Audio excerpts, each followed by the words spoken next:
So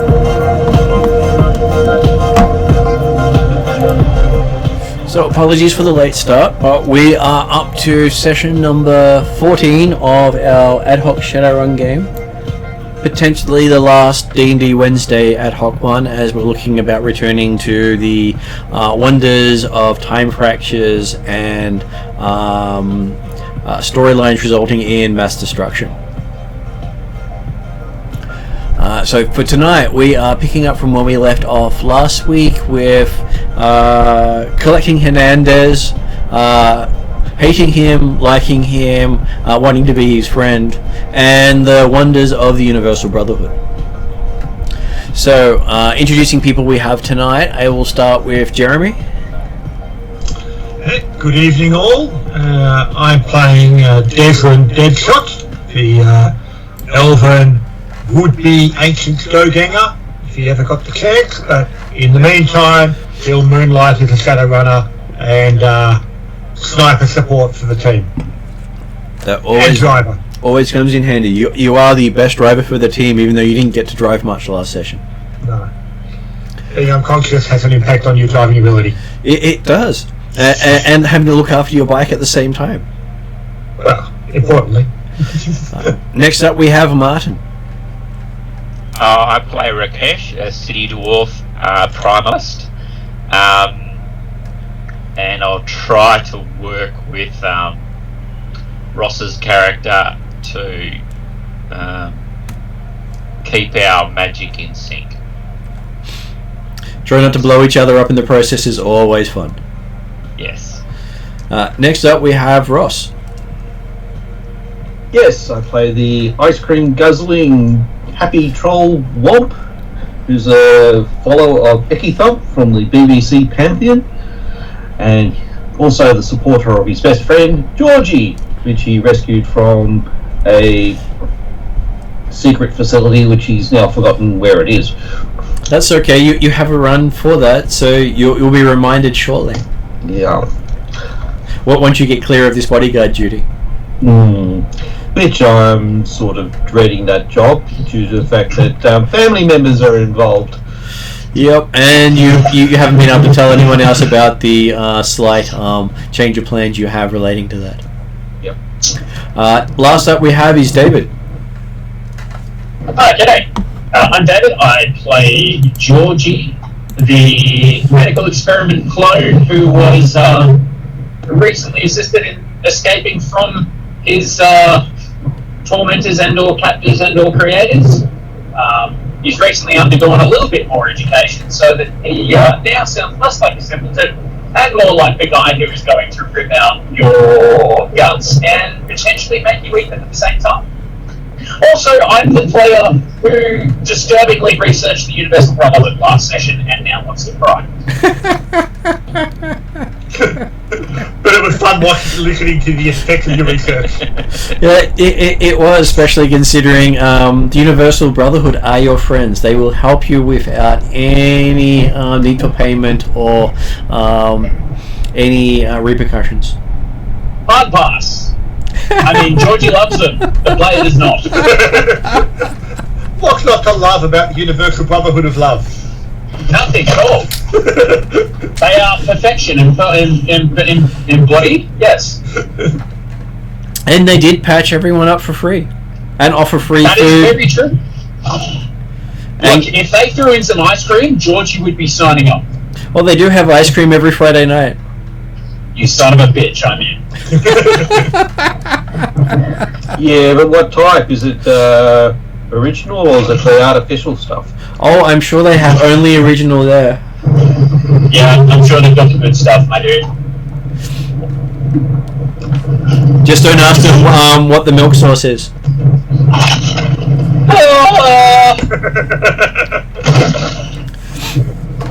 Okay, so... It's people!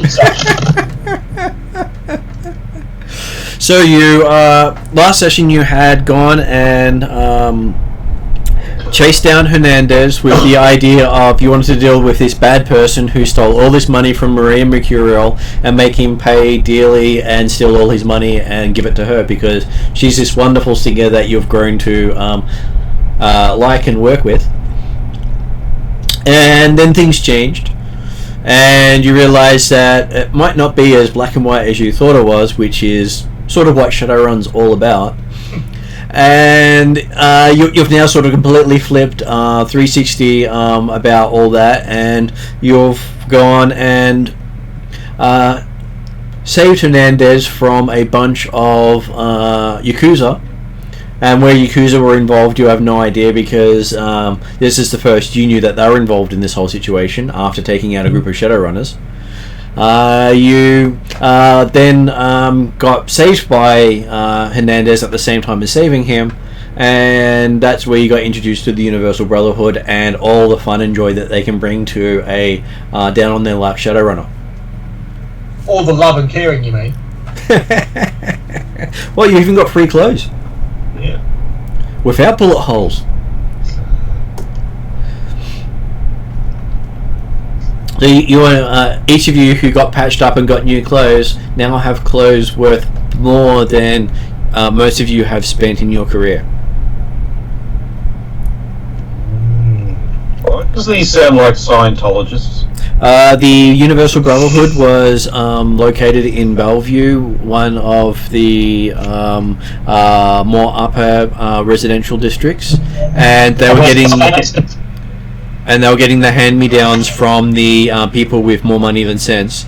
So they got last year's fashion for free. Oh God! That gives you some idea of how much some of the clothes would have been worth if they had been sold on the open market. But the Universal Brotherhood, being the generous organisers they are, accepts donations and hands out charity. Okay, so coming up to where we're going, Womp had gone out on a food run because you weren't supposed to have anything delivered to the house because you're trying to keep your existence there secret. And as he's in the middle of a stuffer shack picking up some real ice cream, he gets a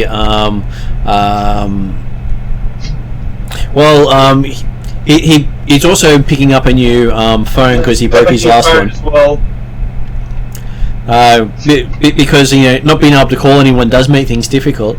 Yep. And when he picks up his phone and gets SoCal to divert his old details to this new phone, he then gets a notification that the other guys have just come out of a gun battle and were heading his way. Did he want to pick up? Yeah. Yep. Okay, Muppets is now on. Yeah, and so you do know SoCal. He's the hacker that your gang uses. Still lives in his mother's basement, and only comes out when it's required because, well, he's not it's that a dangerous fast. place. He's not coordinated. He's not fast, so he seems to take forever to get anywhere. So he doesn't really go out on runs. But he's great at hacking things. Yep. And amusingly, he was probably the smarter than most characters combined. Yep. And so he's the person you get to look after your matrix side of stuff when your phone calls and your plans. So you don't have to remember how to actually get back into your systems. Yep. Especially when troll-sized hands tend to break things fairly often. So yes, he's the guy who just he normally operates through text messages, which is why it's that sort of impersonal thing, and with very little detail about what's happening. So even if someone's watching text messages, they're not going to trip up any send-receive sniffers. Yep.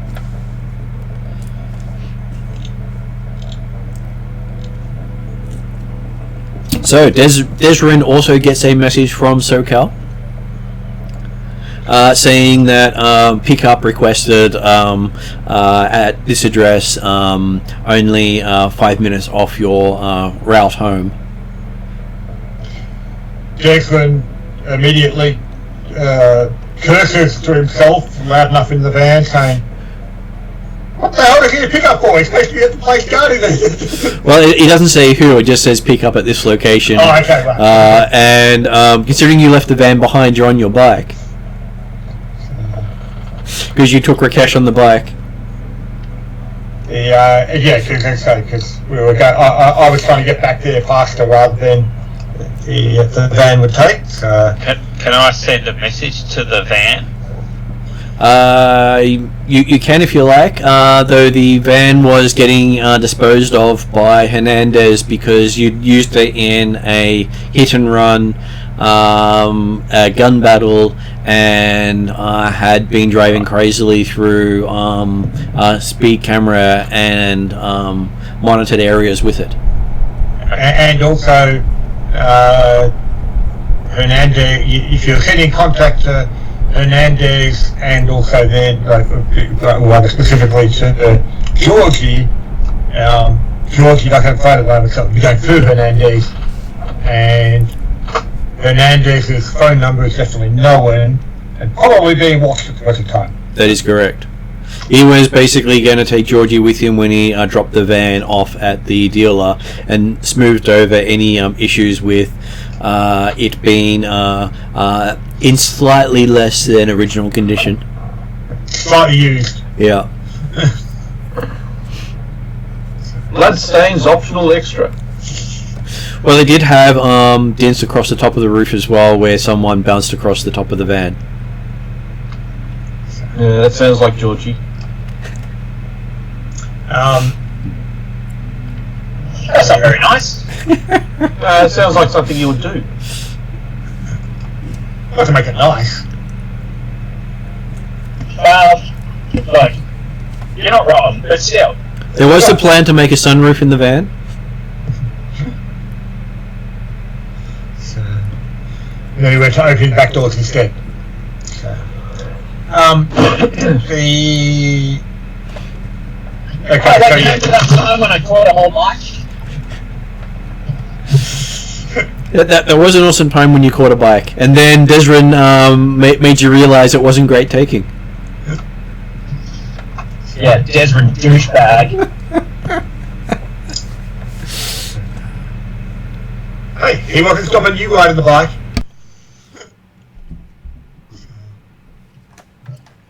Yeah, you can hold the bike for 10 seconds before it would detonate.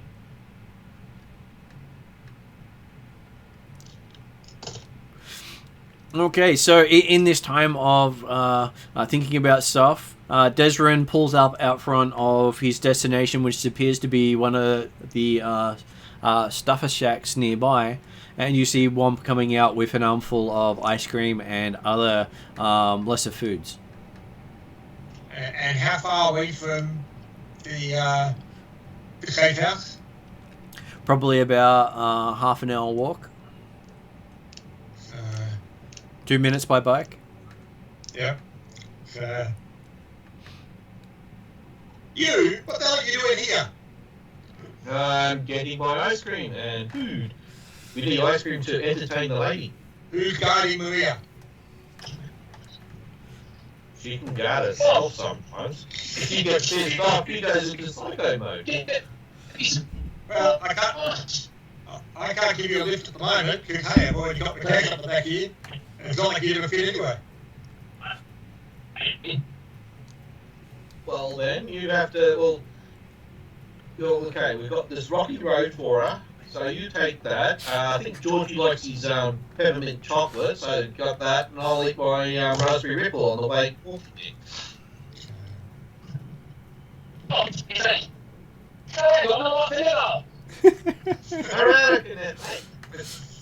Is Georgie there or not? Georgie's not there at the moment. But Georgie could be on speakerphone. Oh, I'll go back in and get him this vanilla as well. You go in there. The only vanilla in the store is soy product. Yeah, I'll get him that. We'll shut him up.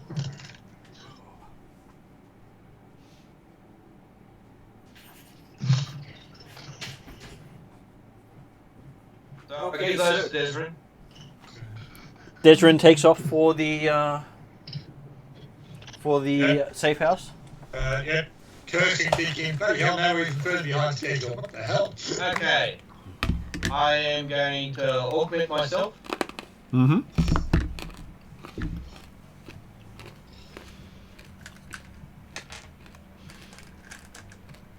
And what is your dice pool again? Let's see. Bring it up again.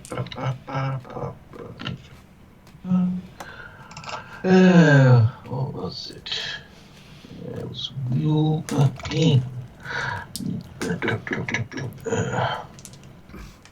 I believe that is the dice pool for the basic augment. Yeah, that's right.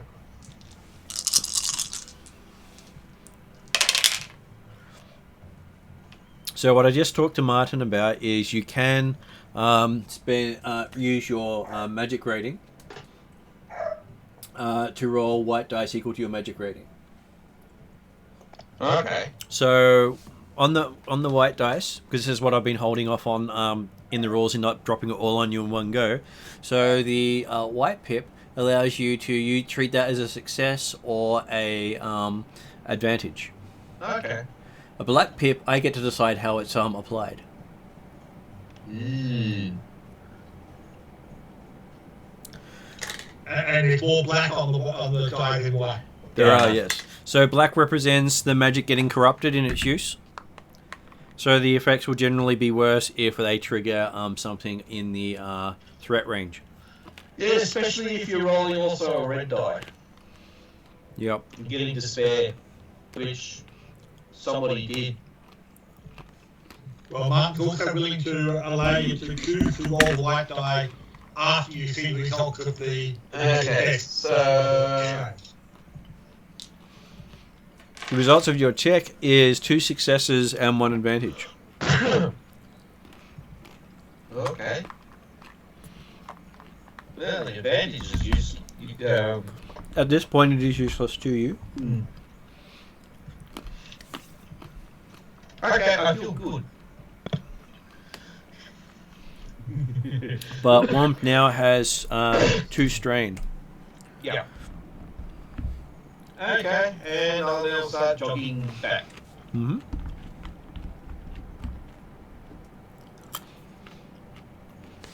Okay, so Georgie, in all this time, Hernandez has dropped the van off, sorted out a deal with the company that does so, and gotten Georgie his own bike to ride around on.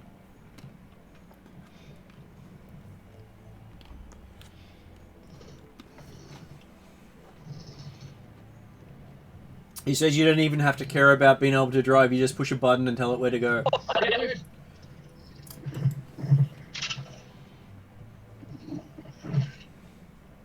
Oh. So is Georgie happy having a Nothing bad at all. That's me. Yeah, but it doesn't really work at was it Redmond? Yeah. No, but outside of Redmond. No.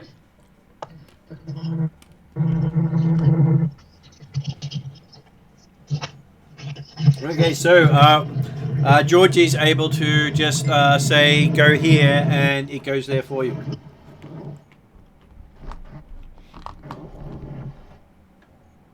And amusingly enough, all the controls are pretty much disabled, so he can pretend to ride the bike as much as he likes, revving and everything, without it actually affecting the performance of the driving.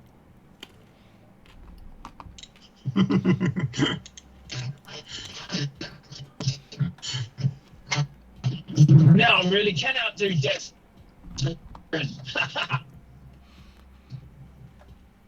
Though probably to Georgie's annoyance, he only does the speed limit, and he indicates before changing lanes, and he comes to a full stop at every stop sign.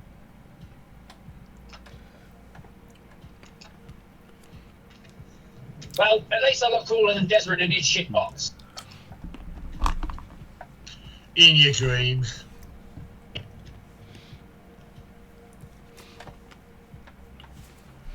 So noting Can down. you read your phone while you're riding? Because I can. I'm sure by 2050, the phone would be integrated into the.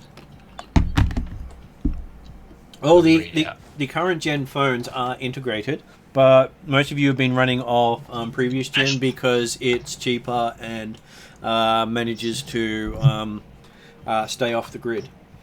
Okay. So Shadowrunners generally use I'm the sure that most of us are previous currently gen. running on absolutely no phone whatsoever.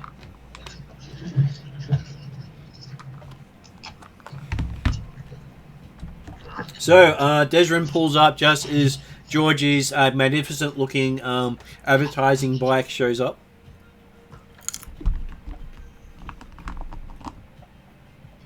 And each of you gets a ping of, if you'd like a bike like this yourselves, click here to find out more.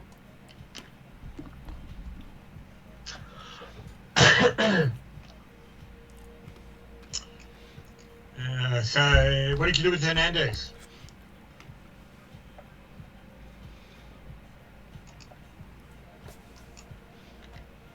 I believe Georgie is clicking here to find out more. So, okay, but well, as we come up to the safe house, Desmond will have done a loop of the block just to confirm there's all quiet still around it, and before coming in, aiming for a back way alley or whatever type stuff. But yeah, so assuming it's all quiet, we'll go in and. Well, let's make a perception roll to see. Well, let's make it a streetwise roll to see how well he's understanding what's happening around him. Okay. So that would be 2 pull with 1 upgrade, and if there's a black dice, or 1 black dice can get removed. Okay. I will. No black dice at this stage, but there's been no environmental impacts making it more difficult for you. Yep. Such as heavy traffic, because at this point you are in one of the a low traffic zone. Yep. But on the bright side, you got a triumph. Okay. You also got 2 threat and 2 failures. So, what is your triumphant accounting at this point? Well, I mean, like I say, he's looking around to get any evidence of, like, if it's confirming it's still all quiet. If it's still all quiet, then that's everything he's looking for. Okay. From what you can tell, the street is very quiet. Almost too quiet.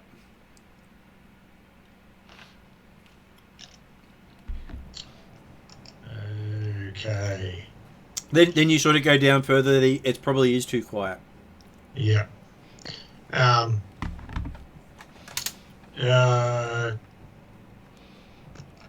Rakesh, what do you think of this? It's bloody quiet around here. I know it might be a Sunday morning, but I'm happy to pump you guys up so that you've got a little bit of fury. So, would Rakesh like to help you with that streetwise roll?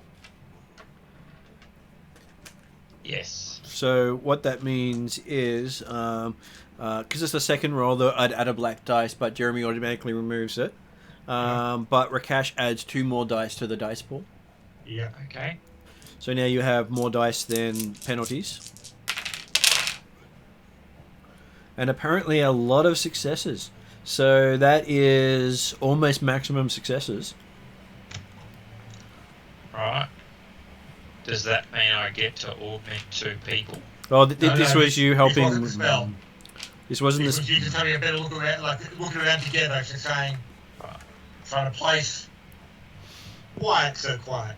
Okay, so helping Desmond look around while you're driving, the first thing that you hear is the cutout whine of Desmond's bike as it completely shuts down with a bit of a cough, and then you realise that there's a few cars parked along here that have their that appear to be actually idle, not just parked. As in, there's other cars that have suddenly stopped. Cars that have been here idling for the entire time you've been navigating, but So parked in car spots with blacked out windows. And we've come past, and they're shutting us down. Right, so Because yes, they've already got an area up. the bike is shut down for some reason. Like, are we assuming it's sort of some sort of generic dampening, jamming field in the area that's shutting down all vehicles, or does it look like the bike's being targeted specifically? Or it could just be one of the parts you were working on that you meant to replace, you just hadn't got round to doing so, you're not quite sure. Mm-hmm.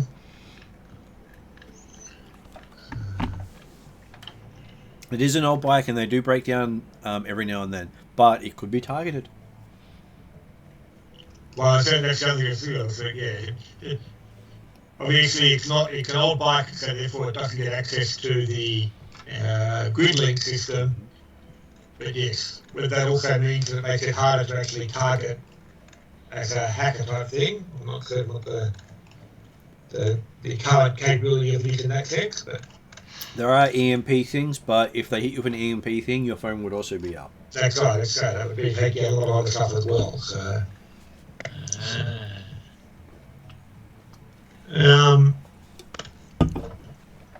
And you notice one of the parts on the side of the engine is bent slightly from where it fell over in the truck. Mm-hmm. So you've been bleeding energy from the bike the entire time you've been driving. Okay. But the fuel reserves say it's at full power. Right before it cuts out. Right. Okay.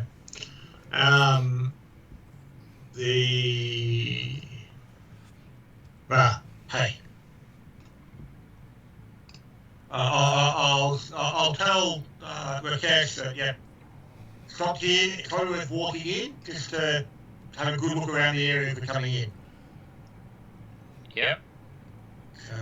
And then you see up down the street, Womp almost doing Hulk-sized leaps as he's running down the street. You see the dust rise up around him every time he hits the ground. While eating ice cream.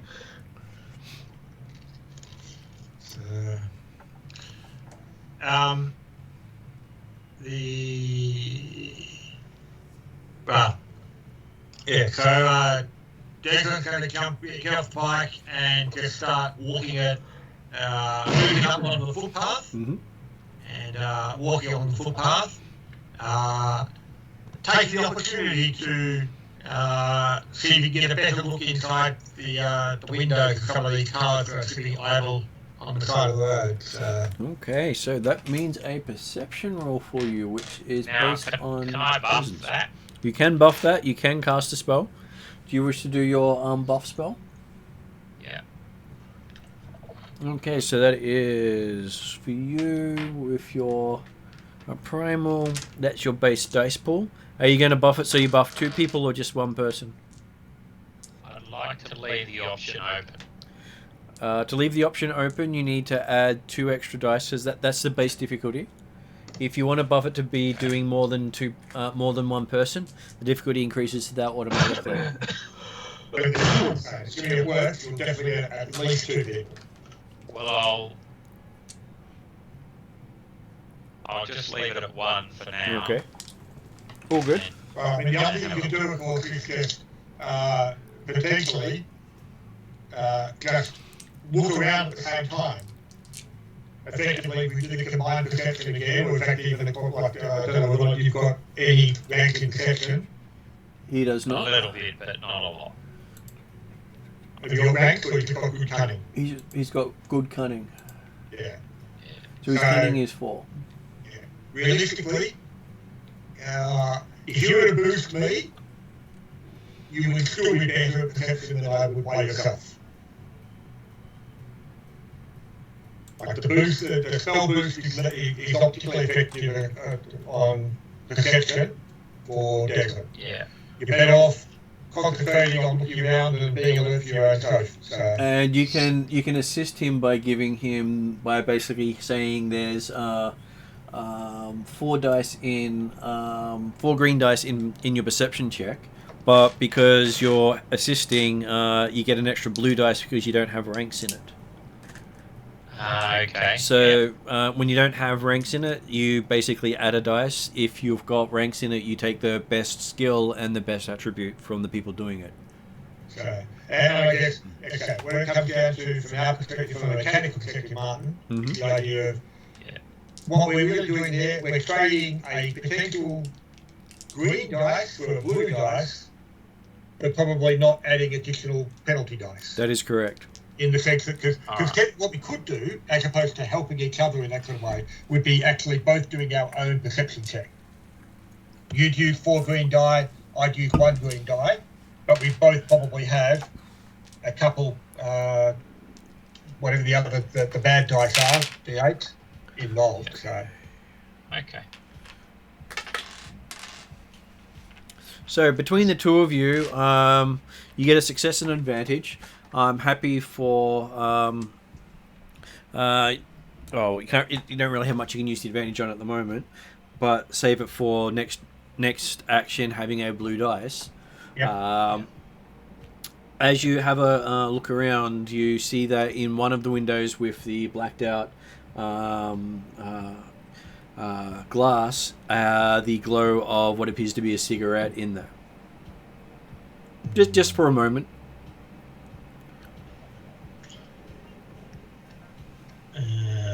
And these vehicles, I'm assuming they've got line of sight to the safe house? They've got line of sight down the street, and you see Womp heading for the safe house with Georgie pulling in behind him. Yep.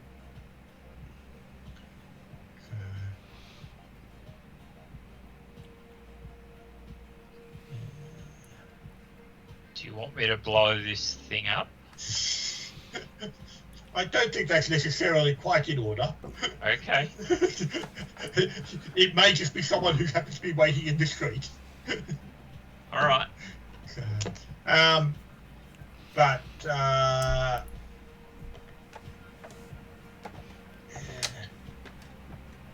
Desmond will encourage Rakesh to say, you might as well go and catch up with the others then, get the ice cream into the house type stuff with them. And I'll catch up with you guys when I get the bike into the garage. So, with the intent that so Desmond's aiming to effectively fall back a bit, and he'll actually aim to walk the bike down a side alley or something type stuff behind the house rather than coming into the front of the house. Okay, the garage in the back alley is quite easy to get to. Okay. But basically, as soon as he gets into the alleyway, and hidden, he'll take another look and just look back and see whether or not there's any movement or activities. Not that he's got much chance of spotting anything, obviously, but... As you poke your head around, I believe that is a single dice for you. No, 2 dice. It was 5 dice, including yellow for the stealth, to not be seen poking my head back around. Well, let's go for that. See if you can avoid being noticed.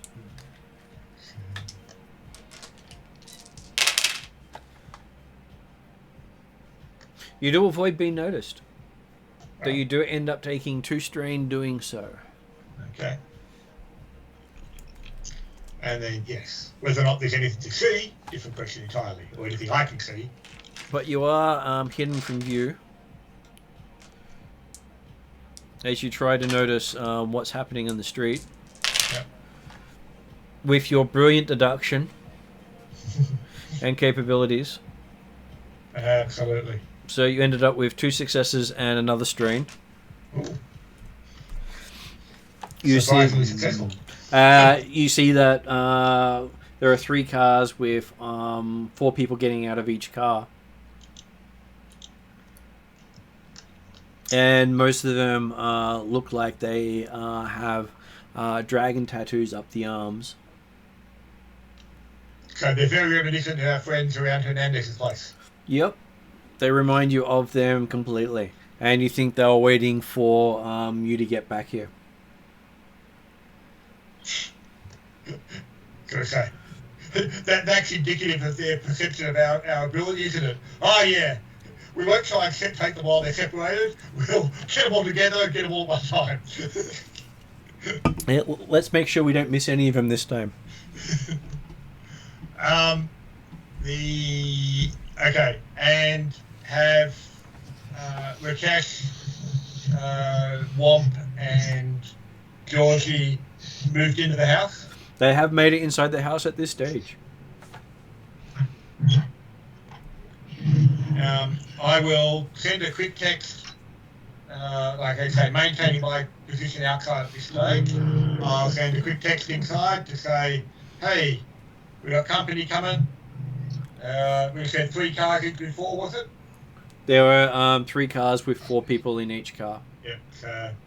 So 12. Perhaps it's got ice cream, mate. 12 yaks coming in. What, Yeah, so it's how more much likely, ice cream yeah. do they have? Well, this is also Georgie messages you back. How much ice cream do they have? Why are goats coming to us?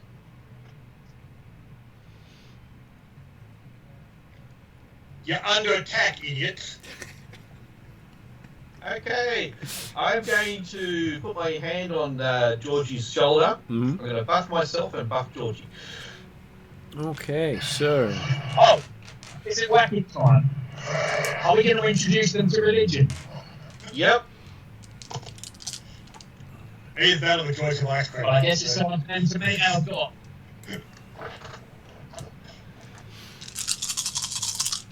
Did the other guys, sorry, when you went in there, were the rest of the team and Maria and Max all good still in the house? Undetermined yet because they just walked in. And so Ross, you ended up with 2 threat outstanding there. Let's see what fun things we can do with 2 threat. 2 threat. Okay, so...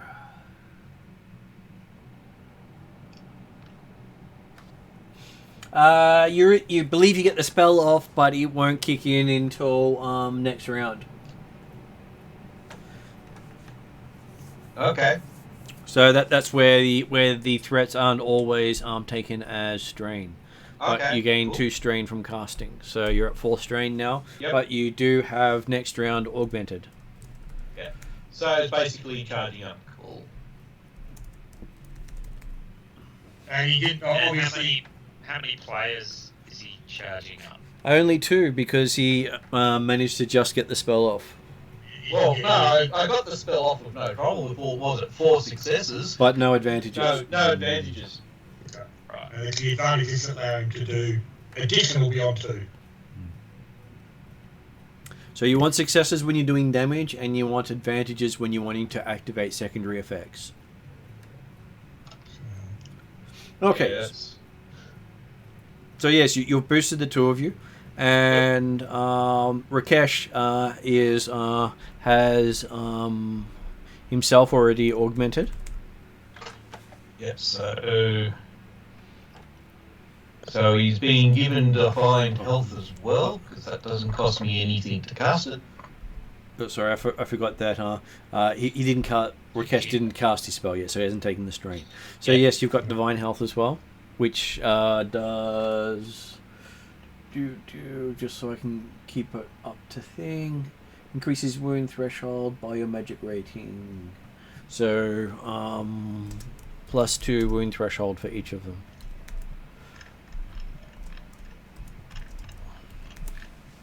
Yeah, the augment doesn't affect my magic rating, does it? Technically it does, so that makes it +3. Ooh, cool. Which is why augment's so cool to drop on yourself. Yeah, Okay. I hate to run into a dragon that does it. So yes, That's just God becoming even another god.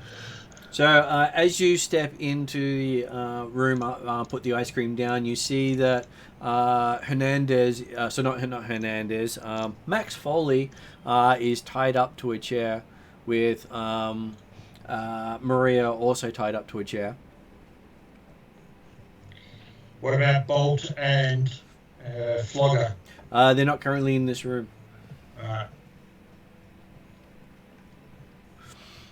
And considering none of them had any way of communicating out to you, they couldn't tell you if they were attacked or not at the time. Absolutely, that's what, well, at least Degra realised after we got attacked at Hernandez, the fact that we hadn't actually provided any communication back again. So.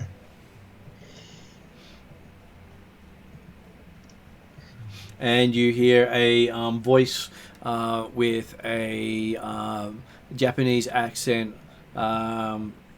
roughly say, drop your weapons and no one will get hurt.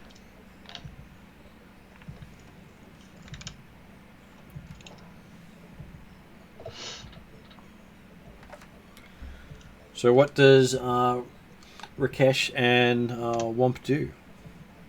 So I'd like to cast a fireball. You can. Okay, so what happened to talking? It doesn't look like they want to talk. Well, he did give us an option for talking. Oh no, you can drop weapons. Rakesh has got any weapons. Okay. So Rakesh is dropping his weapon. It's called a fireball. Yeah, he's dropping his weapon on top of him. That's right. I'm thinking to put the space between the Japanese captor and Maria and Max. Well, Yeah, because I believe he's doing a blast. Yeah. so that represents the dice pool for Rakesh doing it. So three purple dice versus Good. 4 dice. Yep. Well, no, Rakesh. At the moment, there's only apparently one enemy in the room. You can't even see the enemy in the room. He just hears it coming out from one of the doorways.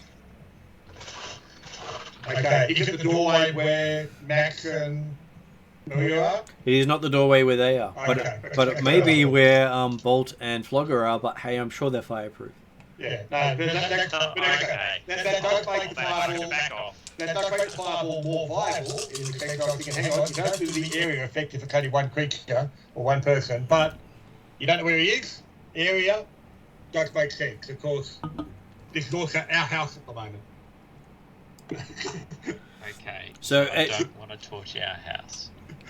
well, it's only your house for just over a day. I'm sure you can find another one. At the moment. Yeah, I don't want another house burnt down. Actually, I thought our safe house was was downstairs. Thought it was in the sewerage or whatever. No, that place has been destroyed. What? Again. So what would be the dice if I just did an attack?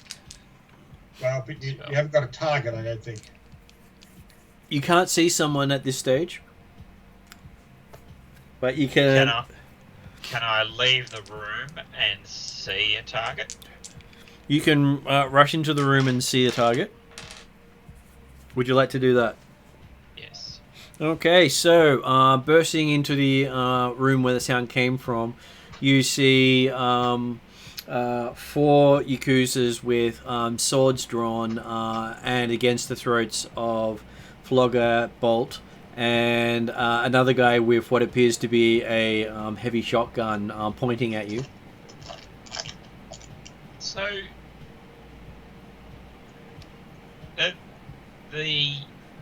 how does the mechanics of magic work? Mm-hmm. As in, can I choose my targets when I do an area blast? No, you cannot. Right. So basically, the size of this room, even yourself will be included in the blast. I could back out of the room. You can back out of the room and then throw magic in there if you wish to, but you'll take 2 strain for doing an extra action, extra maneuver. That'd be fine. Okay. So you move out of the room. But as far as Flogger and who else was there? Bolt.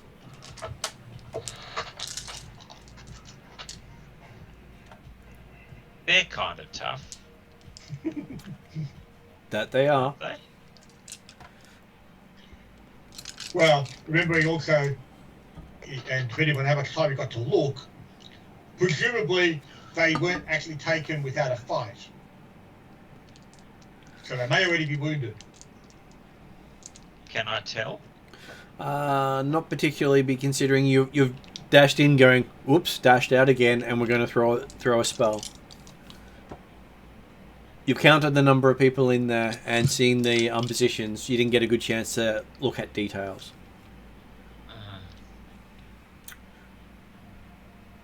What's the consensus from the rest of the group?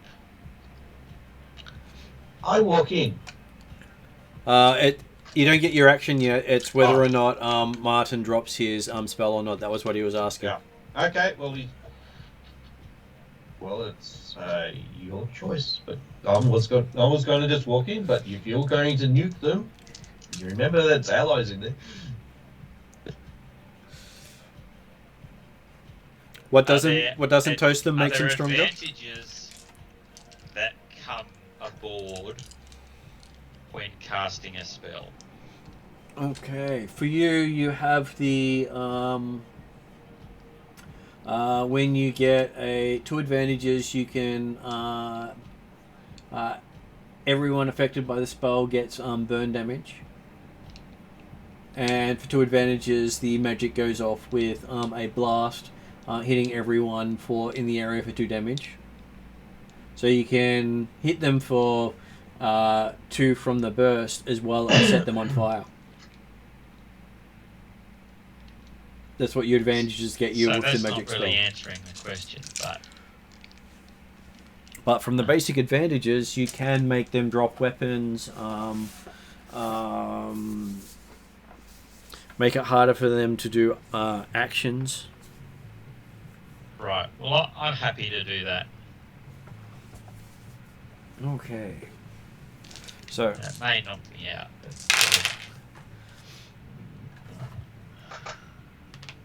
as the base spell, it's not looking good for successes.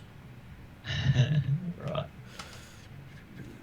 Oh, you've probably just severely screwed them up. The burst only and the burn only happen if you successfully get the spell off. So at this moment, you're looking at 3 failures. Did you wish to drop your magic rating dice and hope to get successes? Yes, I would like to drop the magic rating. Okay. Okay. So. Didn't he also augment himself? Oh no, he's only hadn't done that. 2. Okay, so you ended up with a net 3 failures. Is that a good thing? Meaning no advantages as they wiped each other out, and you take 2 strain for trying to throw a spell into the room. Okay. On the black side, I didn't burn everyone. possibly, yeah. No, you you might didn't have actually taken do it. anything. But you did make this really impressive fire all around your hands that just didn't go very far. Well, no. He made this really impressive fire on his hand, and then it went out because he dropped his weapons. So at this point, I will be asking for initiative as Martin initiated combat. So it is for people is your Vigilance. vigilance. That is correct. I was looking for the right word there. So just looking up who you'll be taking on.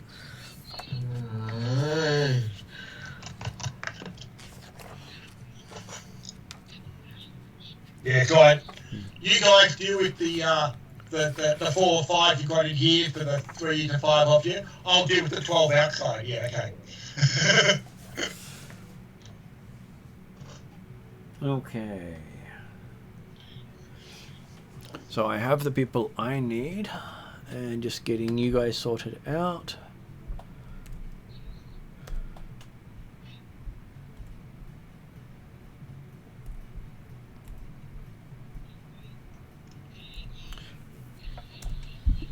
So let me see. We have Desrin with his vigilance. Vigilance is. He get to use cool since he actually knew them coming. He warned people. Hey. Sure, you can use cool instead. And technically, well, I mean, also the sort of thing that I'm happy that I'm not necessarily in exactly the same combat as these guys anyway. So. Well, you will be because you'll be hearing the sound of things happening. Yep. Okay. So that's your cool pull. Yep. Which gets you 3 successes and 1 advantage. Ooh. Okay, Rakesh has his vigilance is based on having to remember his willpower. So Rakesh's willpower is 3, so he has 3 green dice, which gets him 3 successes. Apparently, you guys are on fire today. Figuratively. Yeah. Unfortunately, gunfire. And Georgie gets Good news, 2. mate. I brought a fire extinguisher. A minute there, I thought you were going to say I brought marshmallows.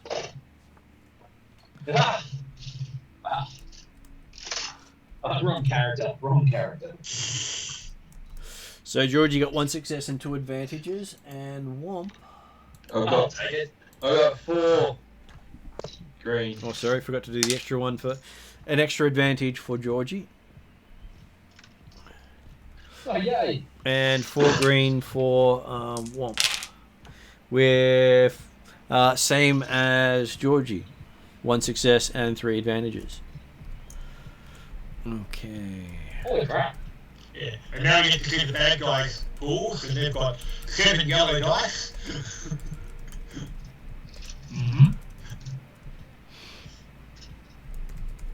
Okay, so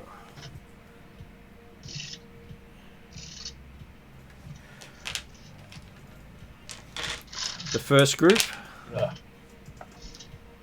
So apparently you're doing way better than those guys. Second group.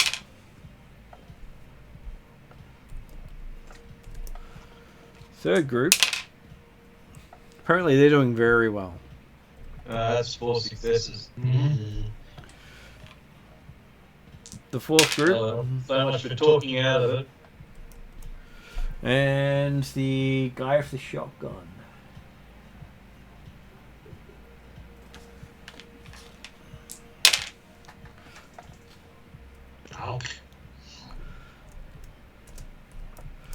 So, amusingly, seeing the dice pool doesn't quite make it better for you. Especially when they're rolling well. Yeah. Just out of curiosity, Martin, when Yep. they had the 4 plus the shotgun guy, when you rolled then, Yep. is that the 3 groups outside? That includes the 3 groups There's outside. effectively 2 groups inside, or there's 1 group and a singleton inside. 1 group and a singleton inside, and 3 groups outside. Yeah, how do that? And because they don't have vigilance as a group skill, it doesn't increase by the number of members of the team. Good for us. So that's how Mook's minions work. If a minion has a skill, the more minions, the better the minions are at that skill. Yeah. So the leader says, "Good, you're dropping your weapons. Hands on your head and hit the floor." Then it is party members go. Who would like to go next? Is Georgie within reaching distance of any one of these idiots? He can get into reaching distance of them quite easily. Well, Georgie would like to act. Yep. He does So see briefly- that Bolt and Flogger both have swords at their necks. Cool. That's great, but I very much doubt that they'll actually slit that throat if the guy's head caves in. And technically, also comes in now, doesn't it? It does, yes. Georgie would briefly like to say, do you believe in gods, mate? What if God was one of us? Because, I mean, if you don't, I would like to talk to you about my religion. Have you ever heard of step, step, step, Ekidum, smash? Okay, so that becomes the dice pool for Georgie. So 3 green dice, 2 yellow dice. Well, And the person he's fighting makes it 2 red dice.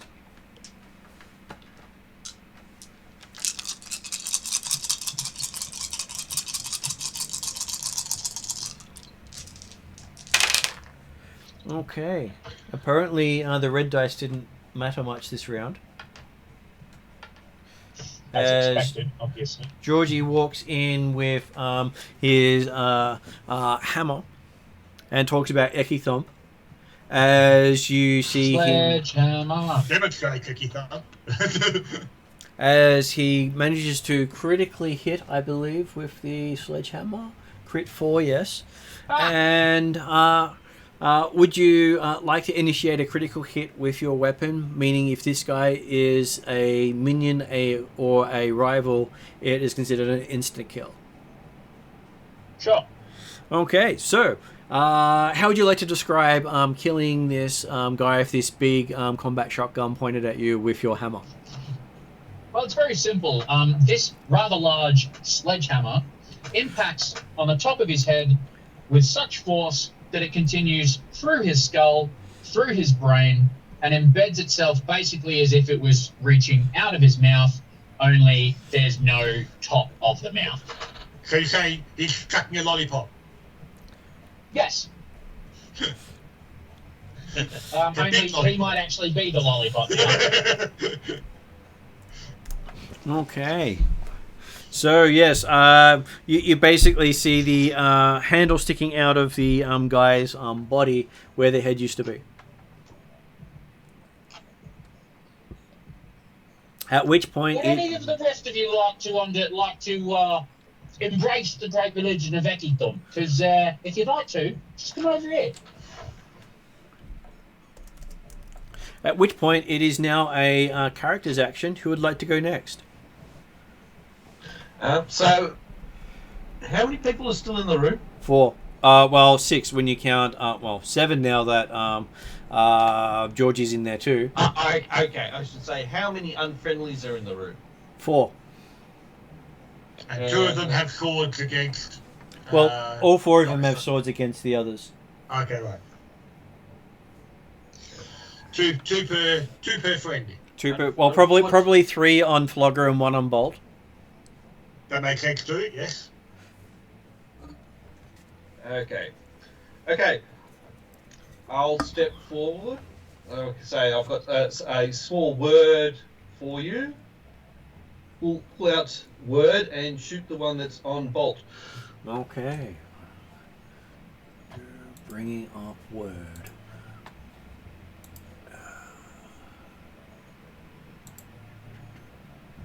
So hand cannon.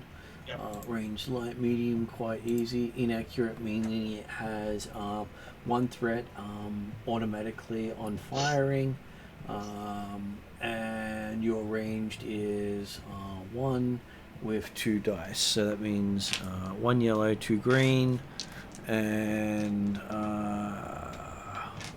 1. So that's the difficulty for you to actually shoot the gun. Yep. 1 purple with 2 green and a yellow. The reason you've got the extra green is because of your augment. Yep. Just letting you know how all that's working out.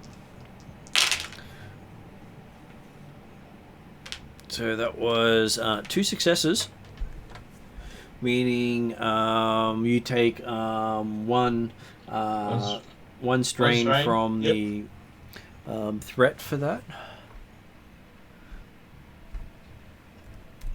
Because of the automatic threat, and you deal 8 damage, I believe. So 7, yeah, 8 damage to the target. Using up one of your shots. Yep. One of your 4 shots. So hitting the Mook for 8 damage. He has a soak threshold of 3 and a wound threshold of 5. So 1 shot, 1 kill. Cool. As he's basically taken down by the big gun. So Bolt Monk survived the first round. Okay. Hopefully Flogger's got enough wounds still left. And that brings us to either Desrin or Rakesh. As Desrin hears the sounds of combat ensuring. Okay, so I give you the count? Yeah. Okay. I will, from my place of concealment and cover, I will take a shot at one of the groups of probably whatever group is closest to me, or happen to be closest to me, and or closest to the door type stuff. I will aim and then shoot. Yep. So that means your range for shooting is 5 dice with a dice with 1 yellow. Upgrade, yep, 1 up yellow. And a blue for the aiming. Yep. And I'm going to put them at medium range as they're coming in from a bit of a distance. They have no upgrades at all and no other defense. Do I get any other bonus from the fact they thought I'd moved on and gone? Range doesn't care about giving them advantages unless, of course, they have armor. Okay. Or special abilities that allow them to dodge out of the way. So this is what you'd be doing if you're shooting at a stationary vehicle as well. Yep. Because the difficulty is the range band, not the special target. Yeah, fair enough. If they're extra special, they could make it harder for you. So what you get there is those dice go away. Those dice go away, leaving you with a net hit of 2 successes and 3 advantages. With the weapon you're using, you can take that to a critical. Yep. Doing so will kill one of the minions automatically. Yep. So... and then for the 2 next successes is going to be 7 damage. So two next successes. Actually, you got. So it's 1 next success that will take it up to 7 damage, and with the mooks having, it means you've taken one of them down to 1 wound left. Yeah, I didn't think it'd be quite enough. So hey, you send a spray of fire and you take out a bunch, or you hit 2 of them and take 1 down. Yep, happy with that. And obviously, yeah, I won't actually move from my position of cover and concealment, but hopefully they won't necessarily know immediately where I am. Okay, so that brings us to Rakesh. You haven't acted this round. You initiated combat, but you haven't acted this round yet. Is there a way for me to recover strain? There is. You can recover 1 strain per round with an advantage. You can also recover strain at the end of an encounter by making a call or a resilience check. So there's not a specific action you can do to recover strain. You'll do it as a byproduct of your later actions. And then there are medical additives you can give yourself that will give you back strain as well. I thought you could also do it back from using your discipline for meditation. I believe you can as well, yes.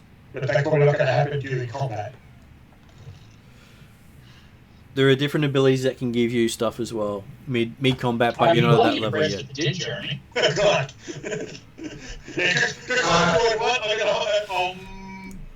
You need to be a Zen warrior to do that.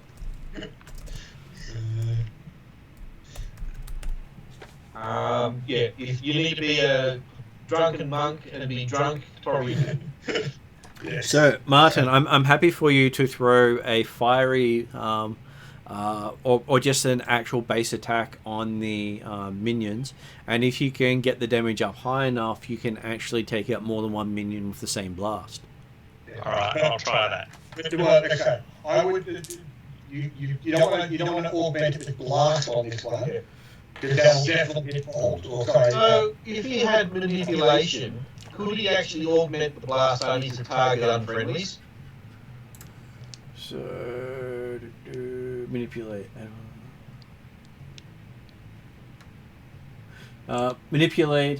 Manipulative only allows you to move people that you hit. Oh, okay. So that's rather specific.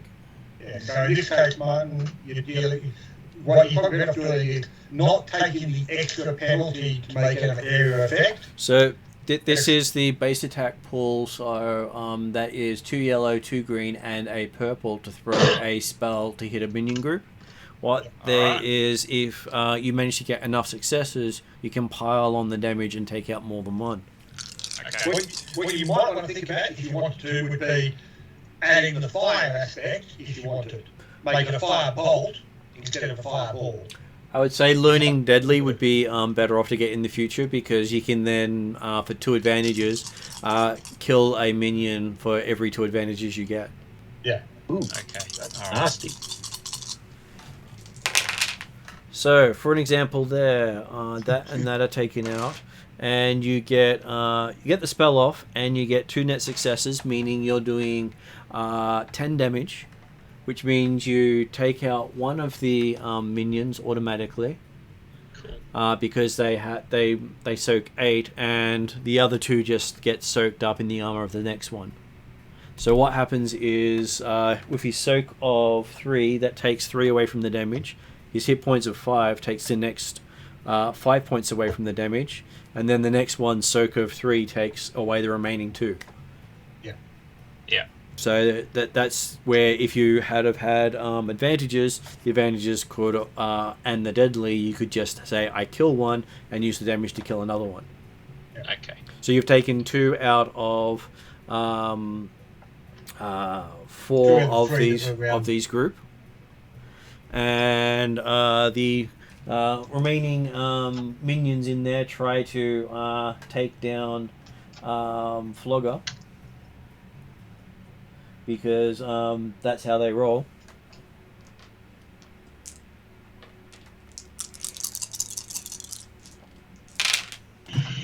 And I'm sure by that you mean poorly.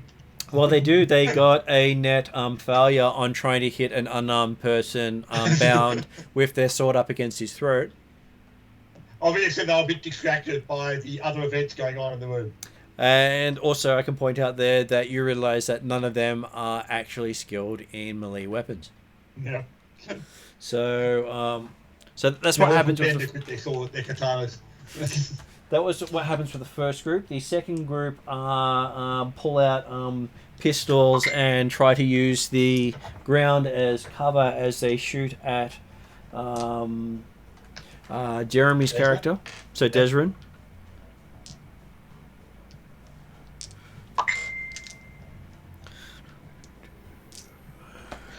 Desrin's got defense of 1, obviously, and I don't know, like if you had any So cover. Or, that is the defense dice plus the cover dice, so 2 black. Yeah. Versus 2 purple for range, versus their dice pool. Yeah. What was that, David? I'm just imagining Flogger was just too angry and too much of a hard ass for the blade to even penetrate his skin. Yep, and with 2 of them trying, and neither of them actually scoring a cut. Yeah. Okay, so they appear to be peppering the fence around Desrin.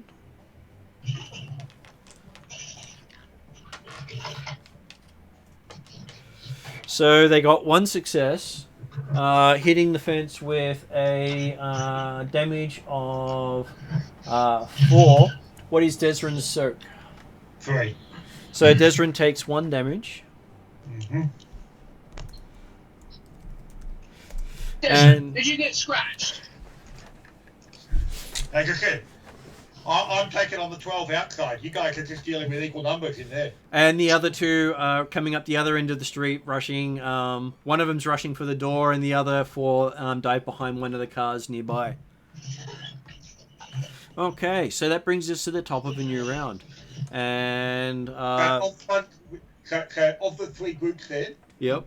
which is the one that was down to 3 people and 1 bad people into? Is that the one going for the door? Is that one shooting at me, or will they go for cover? That was one of the ones diving for cover. Cool, Because, well, you did shoot at them and you did hit them. Absolutely, I'll make sense. Happy with that.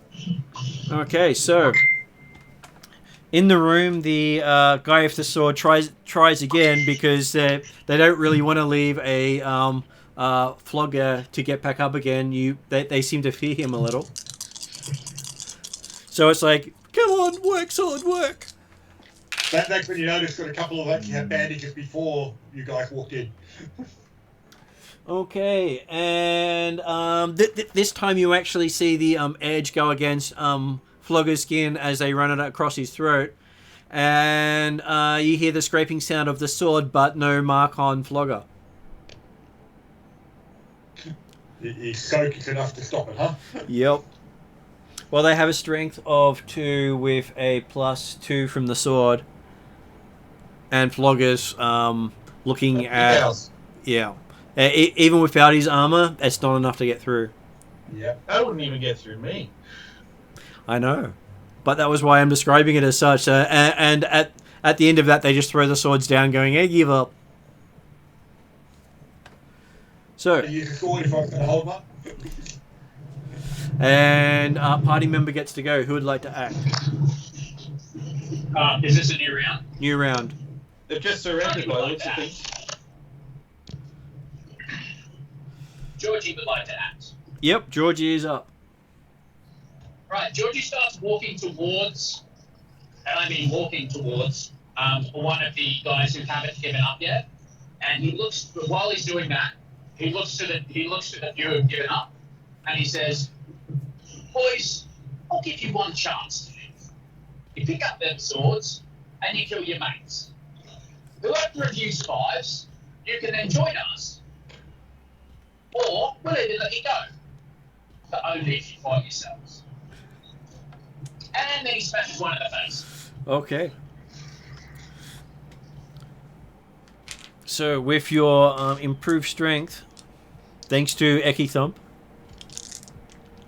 The only religion that matters. Okay, so that becomes a single advantage, that becomes a single success, and we get rid of all those other ones. So Georgie ends up with not a crit this time, but you do enough damage to take out both guys you were just talking to in this room with one swing. He was swinging at the other guys you haven't given up yet. They're outside the house at the moment. Oh, right, so there was only 2 left. There are only 2 left in the room. Ah, right. Sorry, I do apologise. That's okay. You can still take him out if you wish to. No. Instead, I'll say, pick up your swords, come with me. If you survive, I'll let you live. Maybe. But you're going to fight for us at the moment.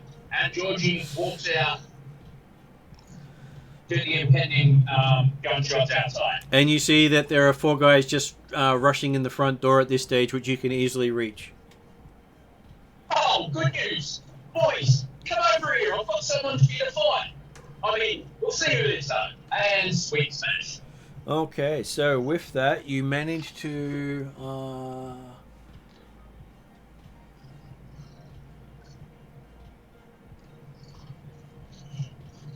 So you take out one and leave one of them damaged.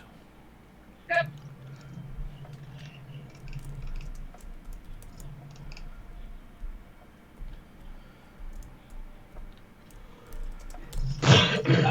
boss. I think I found our first followers for sure. Okay, so that is Georgie's go this round. Who else wishes to go this round? Dexter will take another shot while he, before they can actually shoot him again. So the same one you were shooting at, or a different group? You do know you reduce their effectiveness when you limit their numbers. Yeah, but also the ones I hit before, they're taking cover and more to it here, aren't they? They are, yes. No, I'll go for the ones who are actually shooting at me. Okay, they are closer to you. You aim again, so that means your dice pool has improved slightly. Marvellous. Okay, the blue dice is your friend today. Mm. So that goes back to a success, removing that one. So you ended up with 5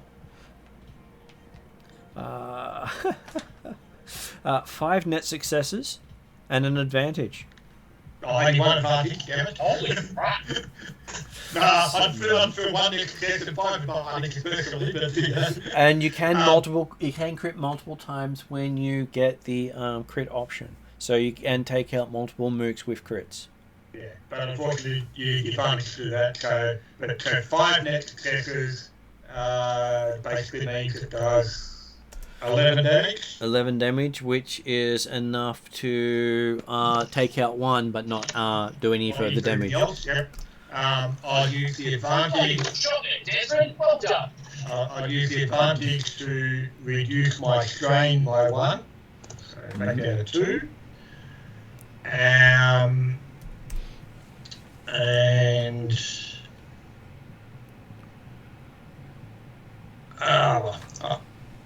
I'm figuring I've got reasonable cover at the moment. Slowly the corner of the eye that people are starting to come back out the front door again, so I will hold the position at the present time with the cover that I've got. So, Okay. not the cover making any actual difference for me with my defence, but Okay, so that brings us to either Rakesh or Womp. Who wishes to go next? Yeah, I'll go next. Yep. So I'll go up to... The front door or the two that have surrendered? No, I'm going up to where Bolt and... Oh, bloody hell. The Flogger. other troll. Flogger. So I'm going to pick up the sword for the one that I did the headshot on. Yep. And set Flogger and Bolt free by cutting them free. You notice that the blade is extremely dull right now. Yeah, but a troll strength should cut through the rope. No, you still cut through the rope, but the blade has been dulled quite severely. either that or it was already dull because these guys actually know how to use the sword, so they made them blunt so they were less dangerous for themselves. Either that or they weren't actually going to kill them, they wanted to talk to us. So yes, you managed to use it with your strength to cut through the ropes. That is your action done.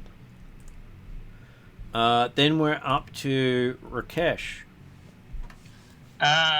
So can I back off some more and recover some strain?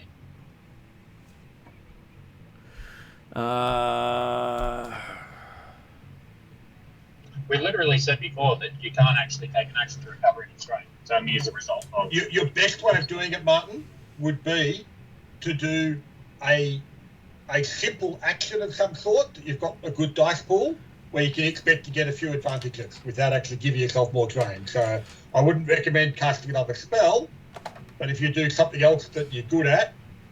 The only thing I can think of is, does he actually have the discipline skill? Yes, I do. He does have discipline. Because I think that you can use discipline to try to regain. Give me a sec as I look up in the... Not sure if it's a regain in combat though. No, I don't think so. I think it's an out of combat one. Yeah. I believe it's out of combat, but I'm looking it up now. I mean, the other one you could do, of course, Martin, would be to slap a stim patch or whatever it is on yourself to remove drain. I think I've probably overused those. I would. I'm not recommending it. Okay, that was the option. That's because they become addictive. You can use discipline to heal strain at the end of an encounter. Right. But not right now. So you can. So I think it's discipline Okay. and vigilance you use at the end of. So resilience at the end of the encounter, not cool. I mean, what you could do is pick your nose and try and get a really good result from that. Yeah, as I said, if you do something that you're good at, then Well, that would be an any attack advantages. spell. No, you don't want to do a spell because that automatically gives you 2 extra strain.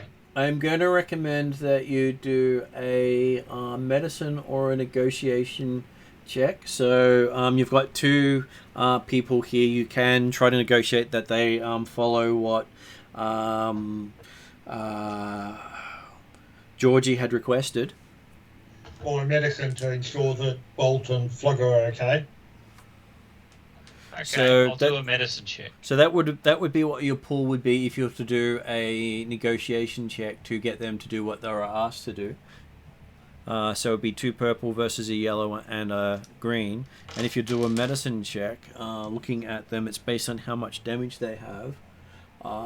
Your dice pool is the same, but it could be 1, 2, or 3 purple, depending on how damaged they are. I'm happy to do a medicine check. Okay. Okay, so having a look over them, you manage to recover 1 strain, Okay. and provide a blue dice to the next player who acts. Okay.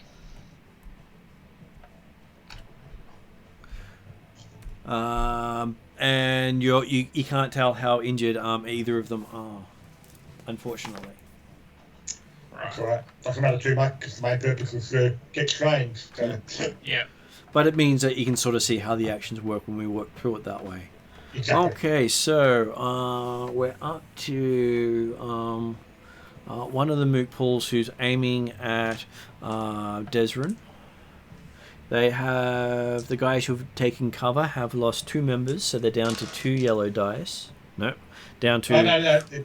1 yellow dice and green dice.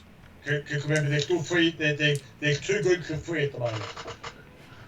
Oh, that's right. That's correct. So it is 2 yellow Go dice. for the ones that had covered before. So. Yeah, so they do have 2 yellow dice because they have the basing is that's 1 mook, that's 2 mooks, that's 3 mooks. Yeah, makes sense. Okay. So they are within short distance to you. They are shooting at you with your defensive and your cover. So did they get closer when they took cover? I they cover behind cars, whereas unlike the ones that I shot at. I say it's the ones who are closer that you shot at. Okay. Because they're pretty much the same either way. All good. And doesn't quite go as well for them as they like. So not knowing which ones they are, Jeremy, pick either 2 or 3. We'll go for the 3. 3, okay. So he takes some damage. So his threats are equal to instant damage, not soak. Mm-hmm. And he hits you for 4 damage, meaning you take 1 damage after your soak. Yeah. So it's like paper cuts, and they think they're doing well. Well, the point is, there's still enough of them that they thought they could do 1 at a time, and I'm sure it did total. Okay, so the other ones who are a bit further away are aiming.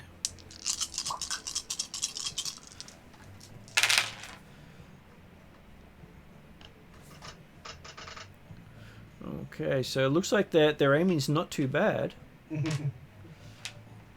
Except for the fact that they do take 1 damage themselves. So one of the guys kills his friend in the crossfire. Okay. Because 1 damage actually takes out another mook. There was one that was almost dead, yeah. Yep. And you get hit for 6 damage, meaning 3 get through. Yeah. To 5 now. And that's the ones outside. The ones in the doorway then try to open up on Georgie with their guns, meaning the difficulty is increased by 1 dice even though it's close. And because Georgie managed to take one of them out, they're also on 2 yellow dice. And they managed to hurt themselves at the same time. So they take 1 damage.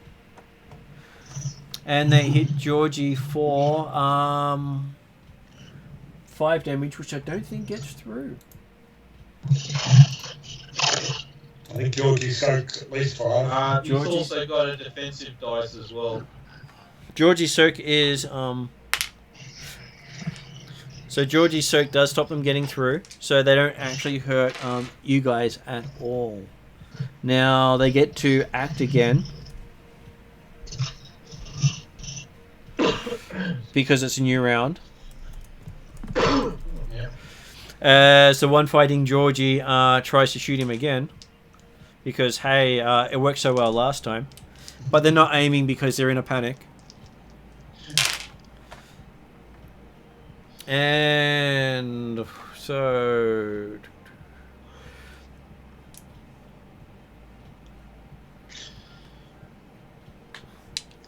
You know, these guys are severely lowering my estimation of the Yakuza.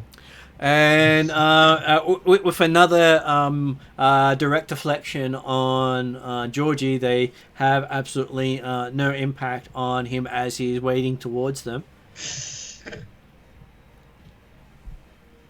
It is now a party member's turn. So would Georgie like to go now? Yes. Okay, so Georgie looks at them, looks down at his chest, looks back up at them, and says, "Boys, I'm going to give you 2 options. 1, you can stand here and die. 2, you can turn around and shoot your mates. At which point, I might let you live. Either way, if you don't, I'm going to kill you right now."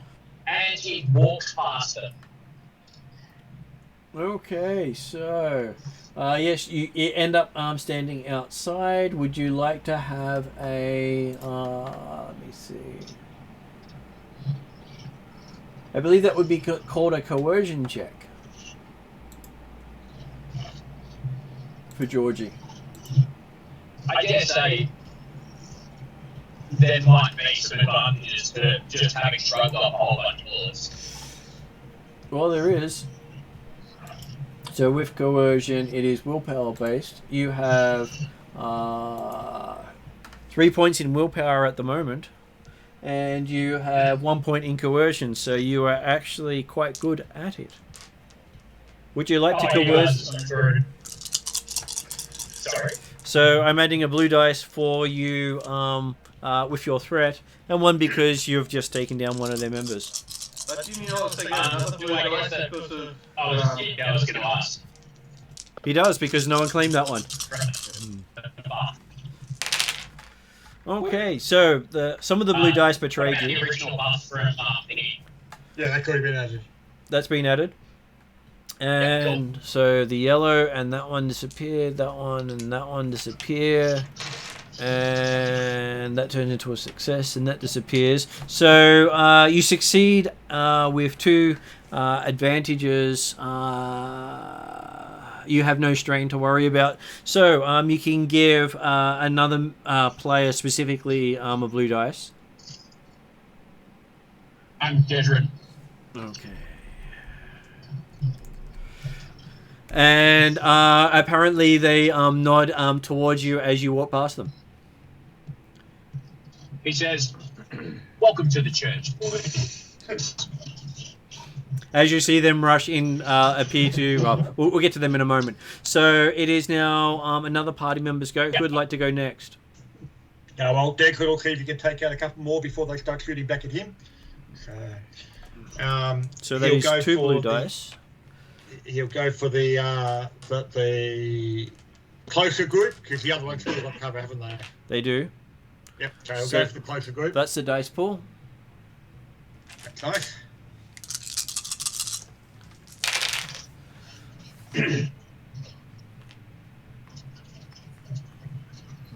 so that becomes a success. That goes away. That goes away. That goes away.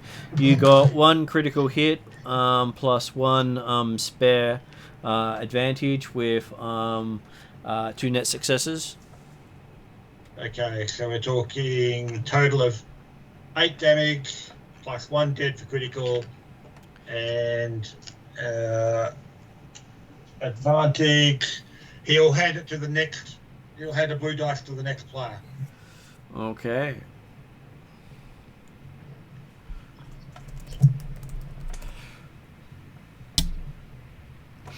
Okay, so with that one, you take out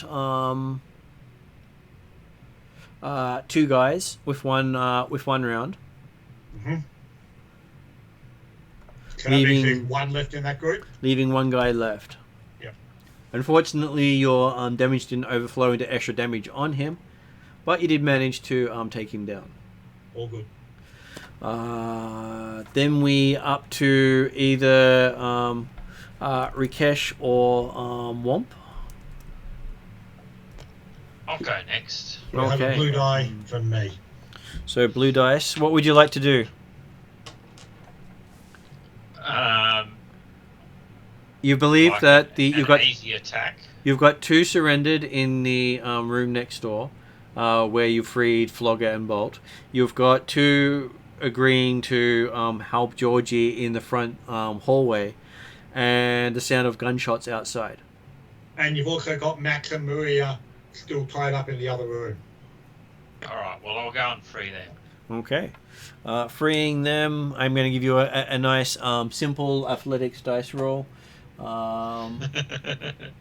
Because that always comes in handy. So you get 2 green dice as a simple roll. You easily succeed in untying them. Unfortunately, there's no advantages, but hey, I tried for you. That's fine. Oh yeah, blue dice. Sorry, didn't work either. But we do the best we can. Okay. No, that's alright. So Rikesh has done that, and that leaves us with Womp. What does Womp wish to do? Okay, so everything in here is fine. I'll step outside and assess what's who's still alive, who's still fighting. Okay, you can see that there's 1 guy standing amongst 3 dead, each peppered with bullets, and 2 guys hiding behind a car just down the street. Okay, well I'll shoot the guy that's all by himself. Okay. So that is for Womp. His ranged is 1, his agility is 3, and the guy by himself is in close range to you. And with that, you manage to get 1 success and 1 advantage. Would you like to use the advantage to reduce your strain? Yep, I'm going to reduce the strain. Yep. And you hit him for 7 points. Man. And he is still standing. Oh. Because, but he is pretty much down to 1 hit point. Okay, so Mook gets to go. So the 2 in cover shoot at Womp as he's come out. Okay, I've also got my Kevlar vest as well. Are they still medium range? They're on the other side of the house from you, so they are short range to the Womp. Right, yeah, fair enough. Coming from the other direction of the street. So, does Womp have range defense? He does, he has 1. Okay, so apparently these guys I feel very good about not being able to shoot straight. As they shoot out Womp's gun from his hand.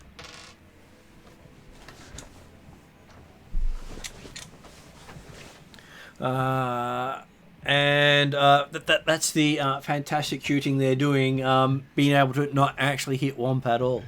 So they've got lots of advantages here for the next succeed that they use it to disarm, is that right? Yep. Yeah. And the last one is shooting at Womp as well, because he's just run out there. And he got a net 0 on his dice rolls, having cancelled out all his dice. Mm-hmm. And that ends what they're doing. And then the two that Georgie had spoke to run into the back room and stab the Yakuza who surrendered with their swords. Pretty much following what Georgie said, just not the intention. Yep.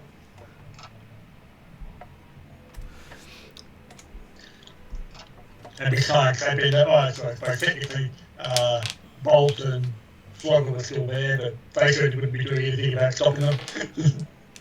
Okay, so with them trying to attack their friends, let's see if they can actually do so. Apparently, they failed to actually attack their friends. They got one advantage total in stab and stab. So that starts us on a new round, and I will say that those guys are going again because, hey, they really want to try to do Georgie proud. They want to try and impress you, please.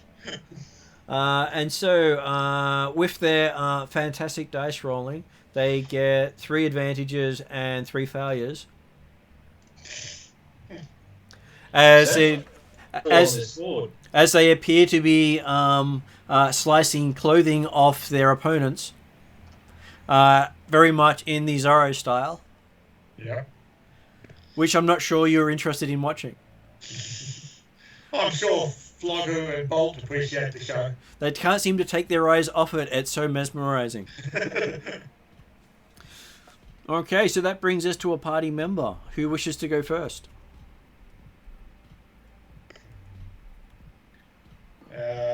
So there's currently only 2 left, isn't there? One group of 2. What? There's one group of 2 and one group of 1.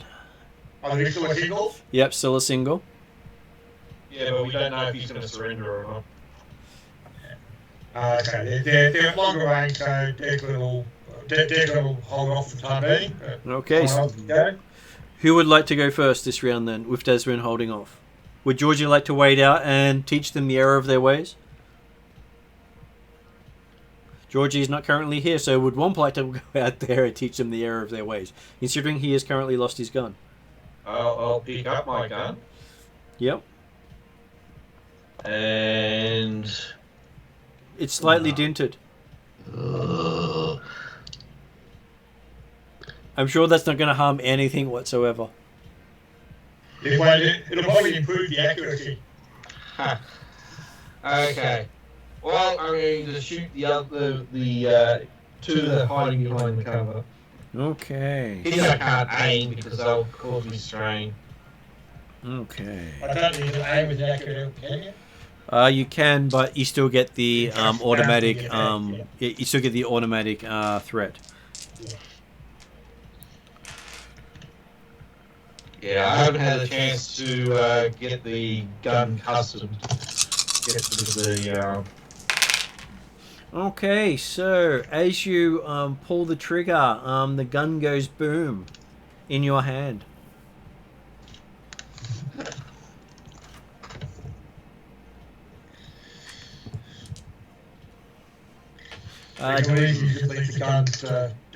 So Womp takes 8 damage. So that means 3 get through his soak. As his gun explodes.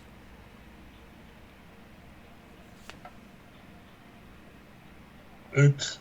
Okay, so throw the remnants at them. You have a handle, sort of. And not my, and sort of your hand luckily didn't get blown off at the same time because you didn't get enough critical effects. I can heal. I could fix that.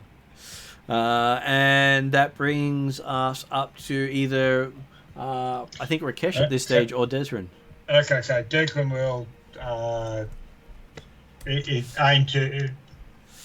So technically, he called the guy by himself has been told to surrender, and might still do so. I will take out because the two guys that were shooting took out a gun. So yeah, he'll go to shoot one of them or both of them, hopefully. Okay. Take the aim and show Womp how to use a firearm.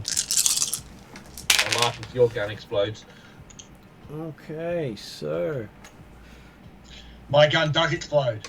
Explode with lead directly at the enemy. so you end up with 1, 2, 3, 4, 5, 6 advantages and 2 net successes. So 1 net success. So you can choose to use all 6 advantages to take out both guys, because you wouldn't take out the guy normally with just the number of hits. Let me check. I'll take the double critical. Just counting up numbers for you. So your weapon does 6 normally, so that means it would do 7. One of the guys is already injured, so you could use 1 success to take out the damage to take out the last one, and gives you enough to remove 1 of your strain. Okay. And give the next person to act a blue dice. Give the next person to act a blue. Yep, happy with that. No, actually, don't do that. Yeah. Declan's demonstrating how it's done. So it's been 1 careful shot straight through his forehead, 1 careful shot straight through the forehead. Okay. I'll take the 2 criticals. 2 criticals. Okay. As it worked out, I think there was actually 3 in that pile, so you had the remaining to take out the last one. Okay, even better. So 3 with 1 round is not too bad. Show off. So what's next? Okay. So that brings us back to David and the guy standing outside by himself. Did shoot at Womp after you told him to surrender. Do you wander up and beat him up? No. Georgie gestures to his 2 new friends and says, "I'd like him alive, please." You do notice that they ran into the back room attacking the other Yakuza. Sorry? They ran into the back room attacking the other Yakuza. Yeah, you didn't specify who to attack. Oh, they pissed off. No. You didn't specify who to attack, so they're attacking the other guys. But from George's perspective, he thought he told them to follow and take out the other guys out here. He looked back and found they've gone. They've run. Yeah, fair enough. I'll act accordingly. Georgie looks back to look for his 2 friends and takes a moment, wonders where they went, and then looks back at the other guy. "I'm sorry, mate. It's a really bad day to be you. What can I say? I'll give you 2 options. 1, you can tell me what I know. 2, I can kill you. Either way, it's not going to be fun." Okay, so after you do that, you hear the sounds of fighting in the back room again. Yeah, that's fine. As there's a scream this time as one of the mooks dies. Cool. And the guy in the street with a gun points it at you and says, "I can't tell you what you don't know." No. Georgie asked him to tell him what he did know. Yes. He says, I can't. He said, "Tell me what I want to know." That might have been what you meant to say. It wasn't actually what you said, though. But I'll have you what Georgie said. My apologies, but I'll let that go. It's Georgie. He pauses for a sec with his gun. He's like, say what? In a very heavy Asian accent, as he's trying to understand what you said in British speak. I said, Muppet, you're going to tell me what I want to know, or I'm going to cage your head in. And he goes, you what? He gestures with the hammer. He points at his chance, mate. He points at his gun. Last chance, mate. Either you speak to me and tell me what I want to know, or I cave your head in with this hammer.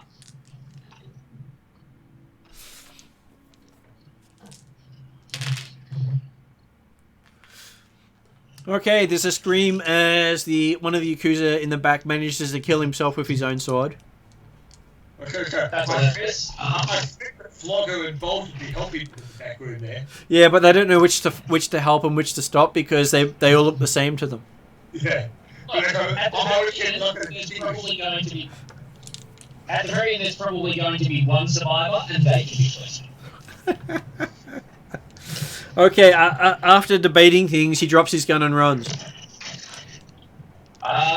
Georgie pulls out his rifle and shoots it. Okay. Actually, Georgie picks up his rifle and shoots it. The gun he was using wasn't as good as your rifle. Yeah, alright, I'll use mine. Okay, so with your 3 dice, your 1 yellow, the difficulty of 1 because the guy hasn't really gone very far. He's not dodging too well, so I'm going to give you an extra dice for just for coolness. And apparently, you would have critically hit him, but your failure managed to cancel out your 1 success. But you feel really good about it. I would give a blue dice to 2 different people and recover a strain if you had one. Or you could... Strain, but next to that, whatever. Well, either that or you can cause them to trip over. You could do that too. Well, that's really what I was going to go for. You know what? Actually, let me use that. He misses, and so he uses with his own carbine, he throws it at the guy's legs. Okay. Realizing that you're out of ammo as you're about to fire, you just toss the carbine and he trips up underneath it. I'm happy with that. George, if you got click, I'll stuff it. If you got to restock before he went out. Yeah. Okay. And Georgie will chase him down. And Rakesh, you've got 1 guy outside and 2 guys fighting each other in a sword fight in the back room. Neither of them are your friend. What would you like to do?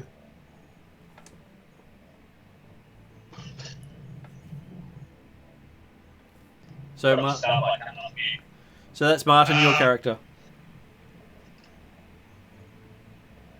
Is there a way to attack them without killing them? Yes, you could hit them with a chair, a flogger, or a bolt.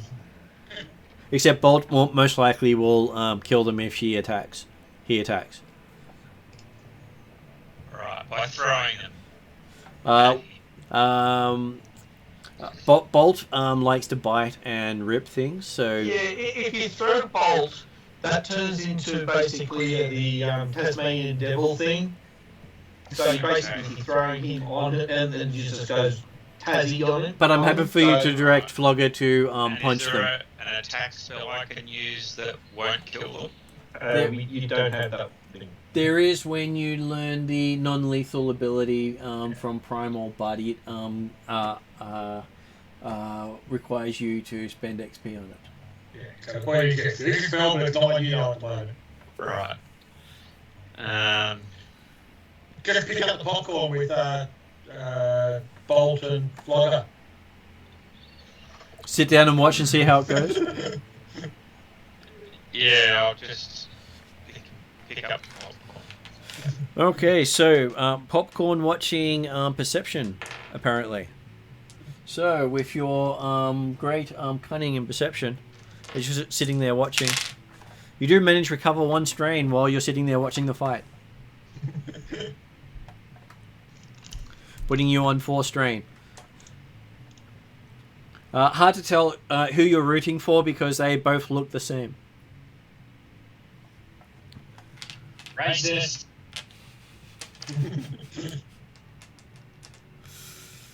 Okay, so they continue fighting each other as one of them manages to go down,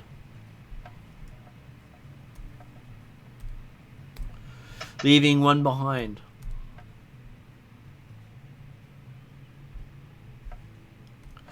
Who then throws his sword down.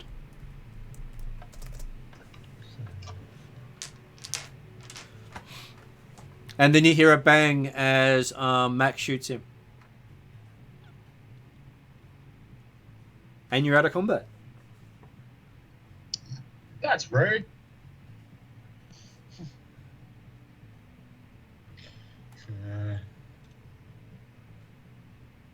I guess that. Okay. Declan will go for continuing to push his bike into the garage back, and then he'll come into the back of the house, I guess. Yep. You do hear sirens in the distance. Georgie drags the guy back to the room by one leg. Yep. He is currently unconscious, having face planted on the concrete. But he's going to be the interrogatee. But, okay. Declan, as soon as he's got the bike in there, he'll come back to the back and say, hey guys, we've got to move. We're in Bellevue. The cops will be here on the site quite fast. Georgie looks at the guys on the ground. Oh, well, that's a bloody shame, isn't it? We could have got, like, a couple of followers and they could have done our chores and stuff, couldn't they? All right, boys. It sounds like it's time to go. Let's cheese it. And then you notice your vanilla ice cream sitting on the bench. Oh, mate! The ice cream! And there's a couple of bullet Georgie. holes in them. What? In the middle of shooting you, they managed to hit the ice cream more times than they did you. Death of an ice cream. All right, Georgie grabs his... What the... All right, mate, you... Sorry, just idiots. Taxi drivers. Okay, Georgie shoots 20 taxi... No.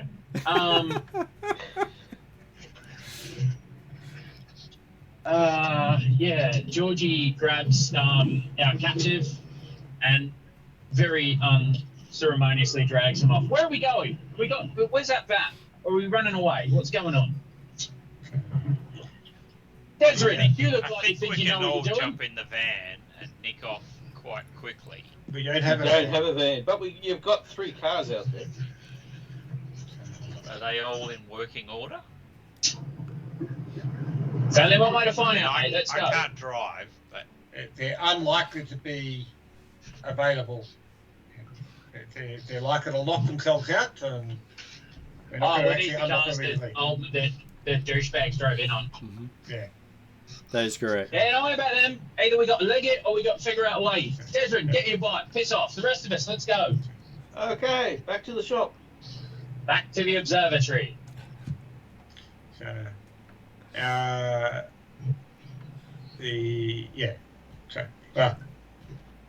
Maria says she's got a place you can hide out. That'll do. Let's go. Seeing that the others have started moving, Desmond will have a quick look at his bike to see if he can get it started again. Yep. And otherwise, he'll probably just throw a handy tarp over it and then leave it behind. But yeah, we'll see if we can get it going. People with strain, I will give each of them either a discipline or a resilience check to see if they can recover some of it. So let's see. What would Desmond like to do? Discipline or resilience? Well, so he's still busy at the moment, so I'm happy that he's going to be trying to do his mechanics. Well, this is because the combat is finished. You get that automatically.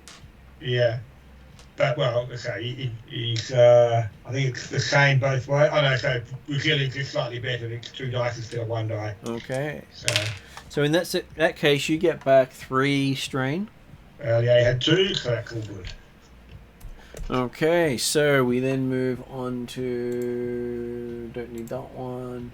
Georgie, who has no strain damage. Then we go to Rakesh, who has discipline, which is based around will. So he has bigger dice pool. So he gets back 3 of his strain from that, putting him on 1. Okay. This is making sure I help all the characters who use it. And Womp is doing discipline as well. Yeah. So that is an Yeah, extra but- dice for you. Yep. And you recover 2. That's better than none. It is. But you do feel better as you move off, and while you're doing that, I will do a mechanics roll for Desrin to see if he can get his bike back up and running again. Yeah, so he's got 2 dice, 1 rank, and I'm going to use a story point to try and make it happen. Okay, so that's what your dice pool upgrades to. 2 Okay. yellow versus a purple. Yeah. And with the 2 threat, 3 advantages and 1 success, you get your bike up and running. Marvelous. So with that story point, basically Georgie accidentally hits the bike and it puts a wire back together and it starts. Okay, the Fonz. Hey! And basically the panels come back together. You realize that it had basically been damaged from its fall while in the back of the truck. Yep. You might need to replace that piece sooner than later. It's probably going to fail again at some point. Yeah, but it's like it turned out it wasn't actually discharged. It just the charge wasn't getting through anymore. We fixed that problem. So Yep. It now says it's still fully charged. yeah.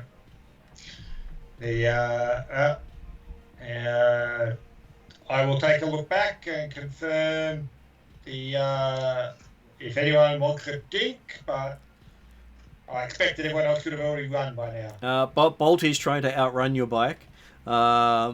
Georgie's got his own bike. Well, I'll try and jump on the back. Well, it's the sort of thing that basically, if the group is moving off in a direction, Yep. I'm assuming Desmond is starting a little bit behind them while he Gets his bike working. He'll pick up who's ever running last at the moment. Okay. So I'm guessing it might be Max.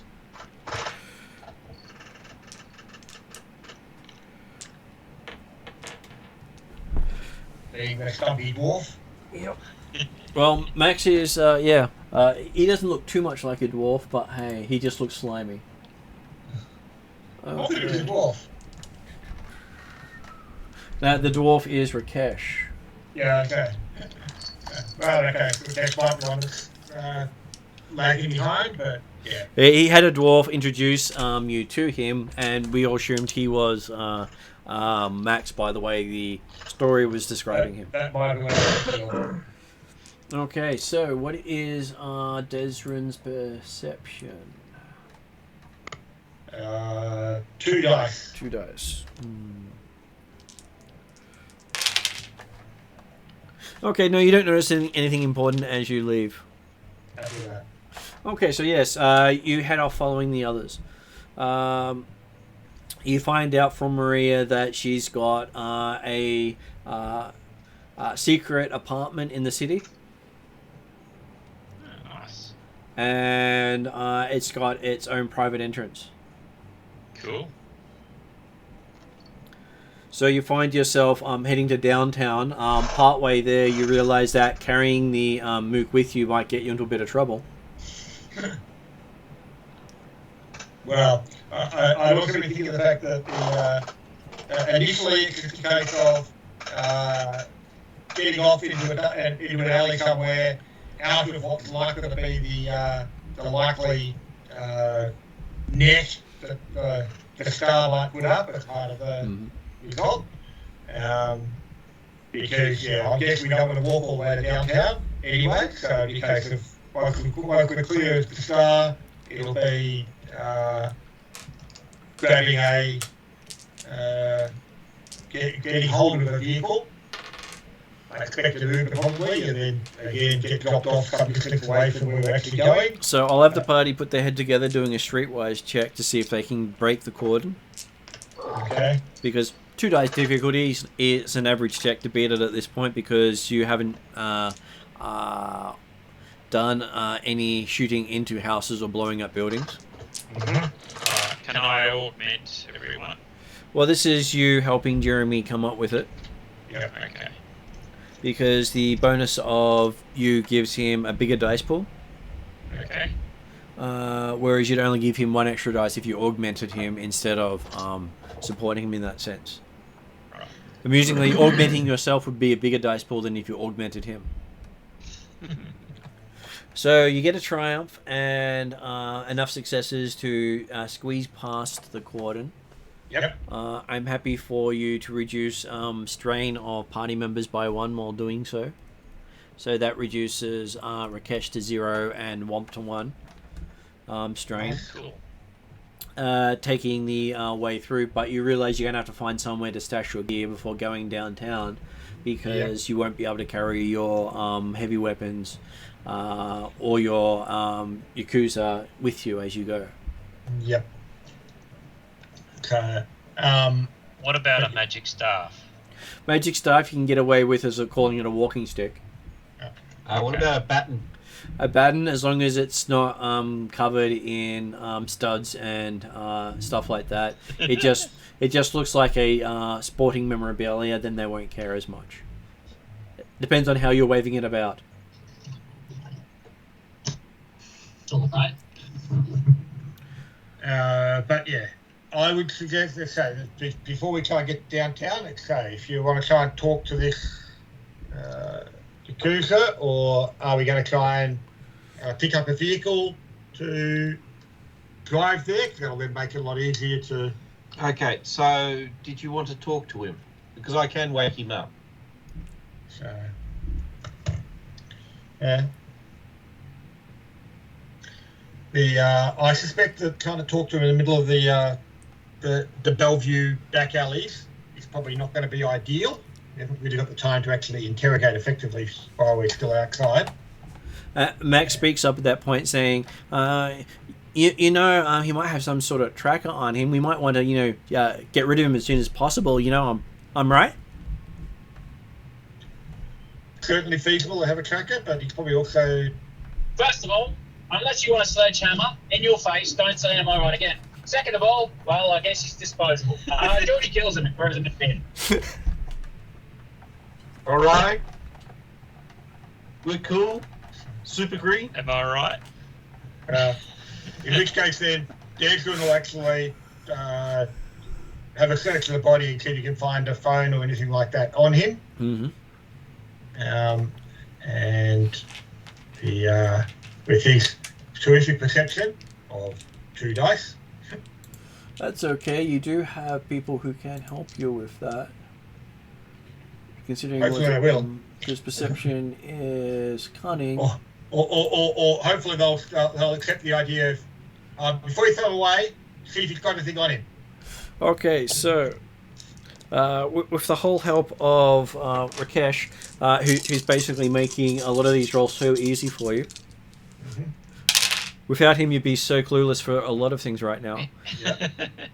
Unfortunately, he doesn't even find anything useful, but you do get 3 advantages as you're looking through stuff. So, check his boots. Sure, I'll say checking his boots as called out by the troll, you find a modern comlink. You've been using the old school tech because, hey, you can get around a lot of things. It's disposable. Yeah, more disposable, but he's got one of the cutting generation comlinks. Okay. Jason's going to contact SoCal. Yep. And ask him, hey, if I send you this link to this number, can you make certain that it can't be tracked and possibly see if it can trace through calls and things like that might have been on it? Hey Desmond, yes, all you have to do is plug in that link I gave you, and I should be able to remote bypass, so I don't have to find the phone. I'm already there. Okay. All good. You still got it, haven't you? Yep. He'll plug that in and let SoCal do his work. So give us a call if any problems, because we don't want to be tracked by this thing in the meantime. So,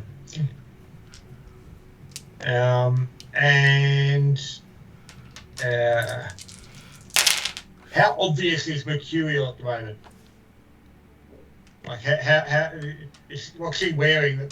How recognizable is she? So imagine you see your favorite movie star walking down the street wearing his kit from the latest movie. So Chris Evans walking around as Captain America. Right. So effectively, yes, she hasn't actually got anything covering her arms and legs or anything like that at the present time. Is that right? Not really, no. So she stands out, obviously, the iconic look of Mercurial. Yeah. And so, in a moment, you hear a ding as the phone, as the comlink unlocks, and you can see that there's a bunch of messages on there. Okay.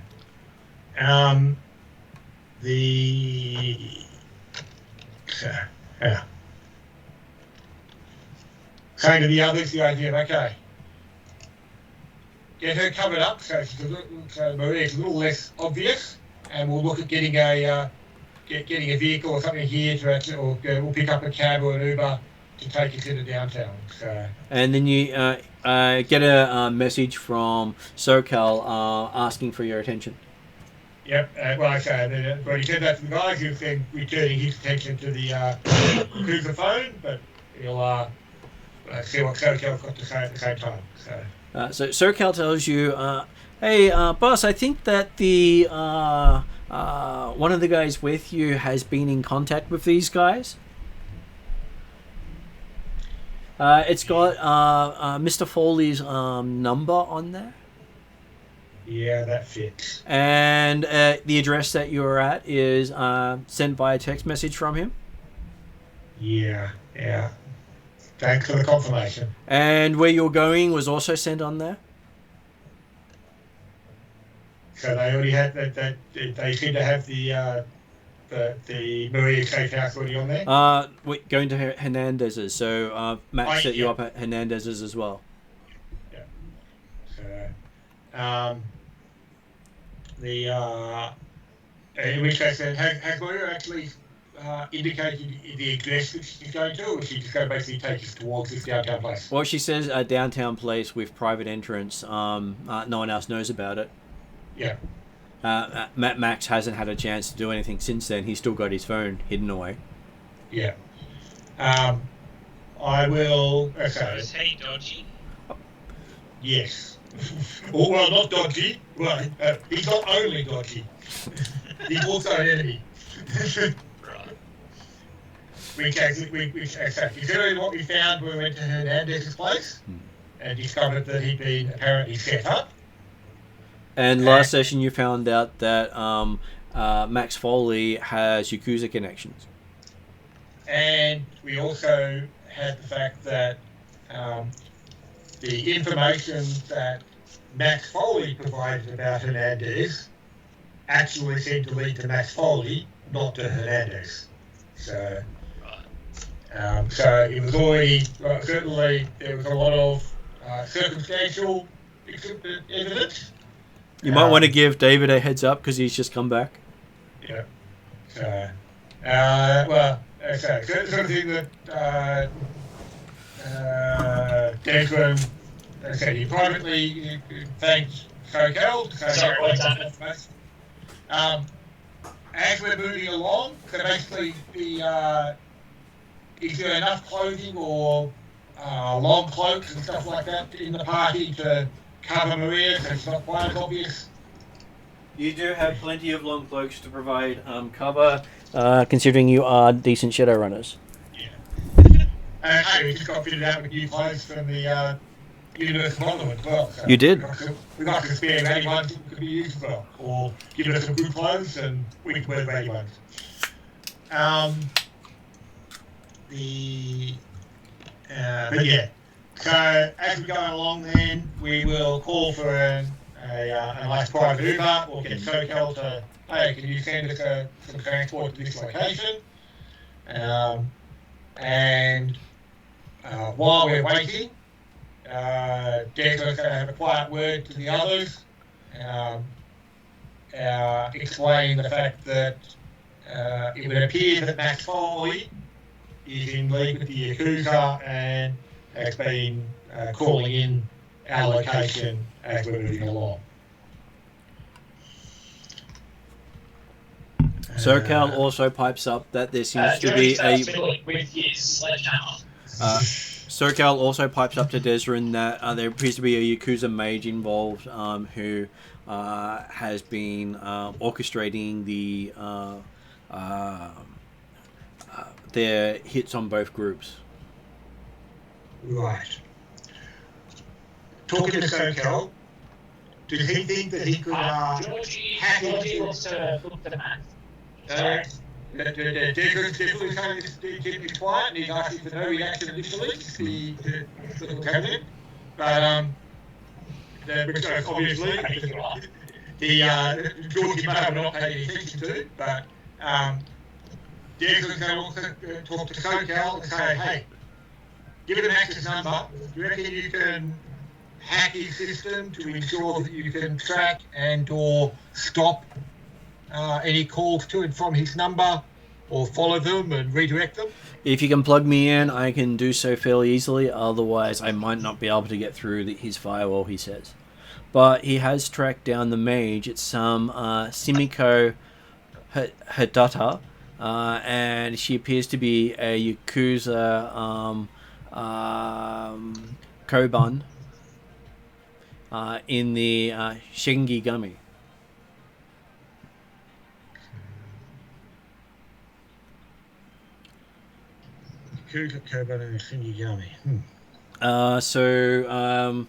She is rated quite highly on the Shadowrunner Index for assassins.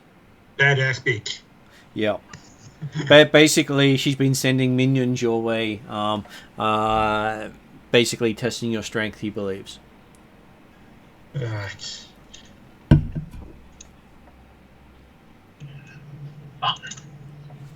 Yes, David? Are we around people? At the moment, you're in a back alley somewhere making plans. Georgie looks for Desert. Yep. Can I? Yeah, you can look. What are you coming to say? No, he's asking, can I? Oh, right, can I, right. So, I'd like to be able to get him somewhere where we can talk and find out what's really going on here. But I don't want him to I be can able do to... that, mate. He won't die, and he probably won't make a lot of noise.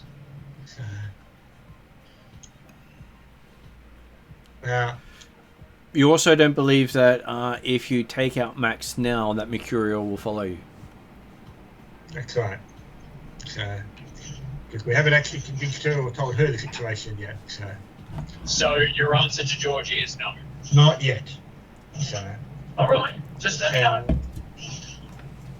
And Desrin gets a. Your ride will be arriving here about 2 blocks over in about 10 minutes. Cool. Okay.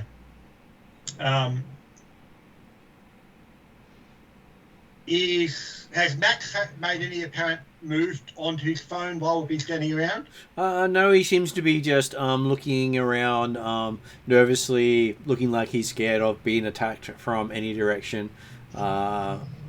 Just looks to be very nervous and tried to unsuccessfully light a cigar 3 times and gave up. Okay. Georgie stands up and goes next to Max, grabs the cigar, helps him light it, and gives it back to him, and then hands him a bottle of water. You're right, mate. Yeah, he goes, no, things not going great. All these death and violence. I'm not made for this crap. Well, that's Am I what it's right? for. Confidence, mate. Give me right. But okay, it seems that these guys who they know where we're going to be. So, has anyone got any comms still on them at the present time that we started with? Max, you haven't got a phone on you, have you? Me, I'm sure I left my phone back in the office. I was, so caught up in the violence there, I can't remember what I did with it. Right, You have the house. just make sure, right? Did I have it at the house? I don't remember that. It's just such a stressful day, am I right? Yeah, no. You had it at the house because that's why we were going to you were our contact. We had no phone back here. So, quick, give it over. He starts patting his pockets, trying to look for it. Trying to deceive you in the fact that he hasn't got anything on him. Let's see how good he is at doing so. How small is it? So that would be against your party's powerhouse at noticing people being dodgy, which is Rakesh. And apparently he feels really good about trying to deceive you, but is absolutely terrible. And Rakesh notices the bulge on his butt. Okay. I'll pull it out. He doesn't even seem to notice you're that good. He's still patting himself down, pretending he's got no phone on him. Okay, well, I guess maybe you left it back at the house. That's probably not such a bad thing. Maria, have you got anything on you? Maria taps her arm, and you can see she's got the basic thing. She says this normally connects into the matrix wherever I am, but it's not really a phone. Matrix link. Makes sense. Normally turned off until I need it. Okay, well, I'll make a show of talking to my friend, like talking on make a signal on the comlink myself, saying, yeah, that should be fine. That's okay. Yeah, well, maybe we're good then. But then he's got to go over and quietly take the phone off Rakesh and plug in the Sokel's link.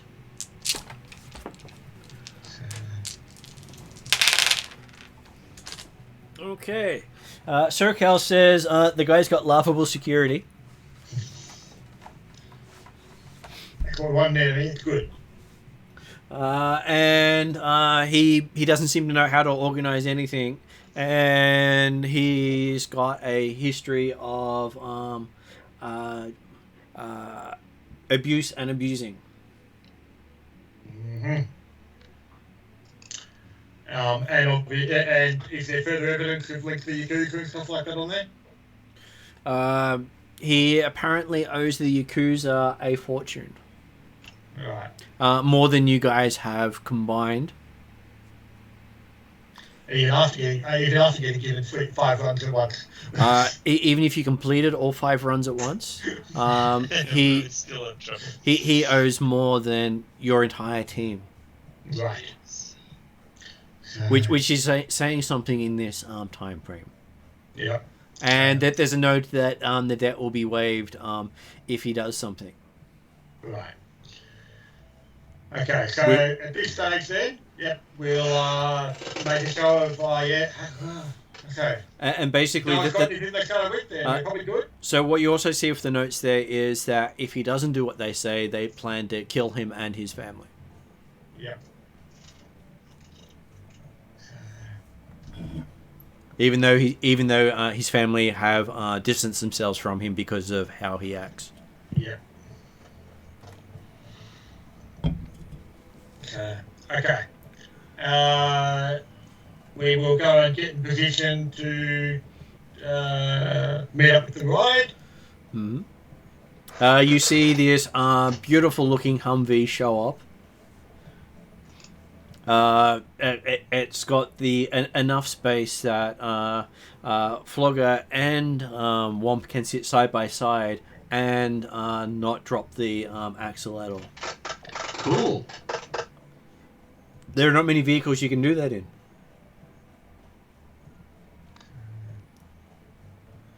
And you managed to pile in because it's called the Troll Party Bus.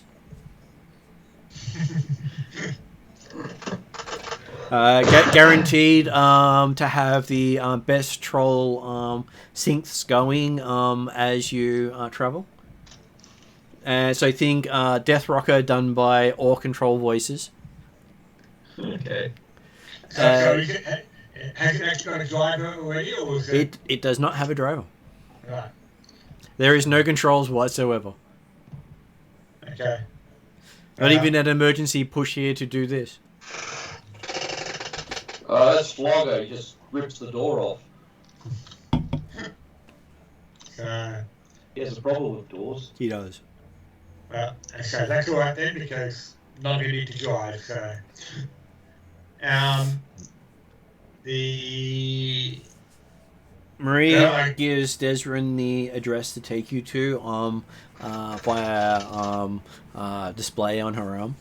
Okay. Well, so I will send. So the is SoCal actually piloting it from the distance, or you just plug the autopilot for it? He's got the autopilot plugged in, just waiting for your destination. Yep, I will update the autopilot. Update him with the information on the destination, and then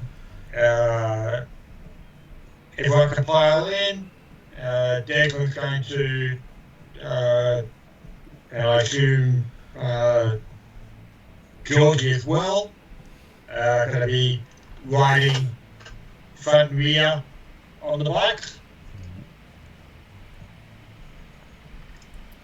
And, Okay. we will aim to get over to the safe house, or Maria's safe house. Hopefully, safe house. Okay, so heading into a condo in downtown Seattle, you find yourself at a place called the Star Garden Endominium, and it's rated as a 7-star security condominium.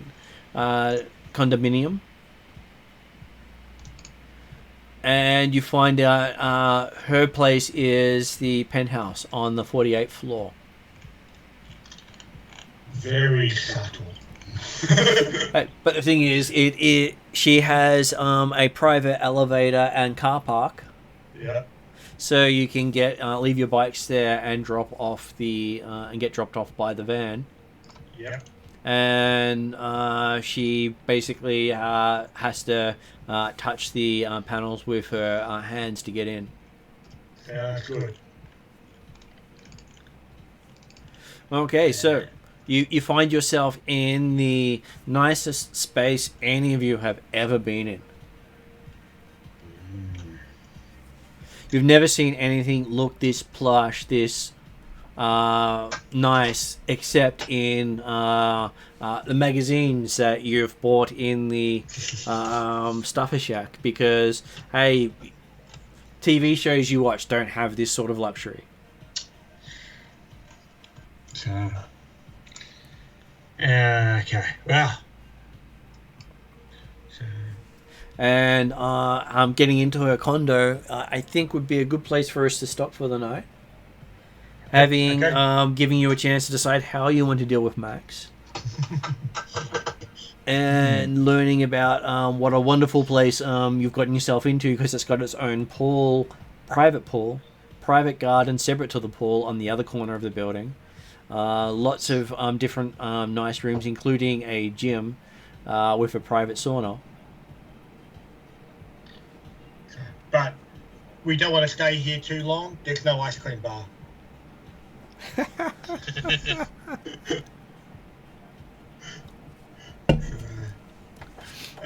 But yes, okay then. Thanks very much, guys. All Thank good. you. Thank you Have a very good much, night guys. all, and, We'll pick this one up next weekend. Next week, because we'll be doing. We'll still be replacing the Pathfinder with Shadowrun on Wednesdays. Yep. And so I'll see you next week for this, and Jeremy, I don't believe you're in till next Wednesday for a game. Or next Wednesday, in fact. Yeah. So yeah, because what's Friday? Friday this week is D&D. Oh yeah, the Friday. Yeah, unfortunately I'm working. Yeah, I'm sorry to hear that. It would be fun to see what happens with the trolls and the halflings. Okay, Well, I'm thanks off, very much. I'm Paul. off partying with the halflings. Have a good night. And Good night. I'll catch you next week or the week after. Okay. Good night, Catch you everybody. guys later. Good night, everyone. Bye.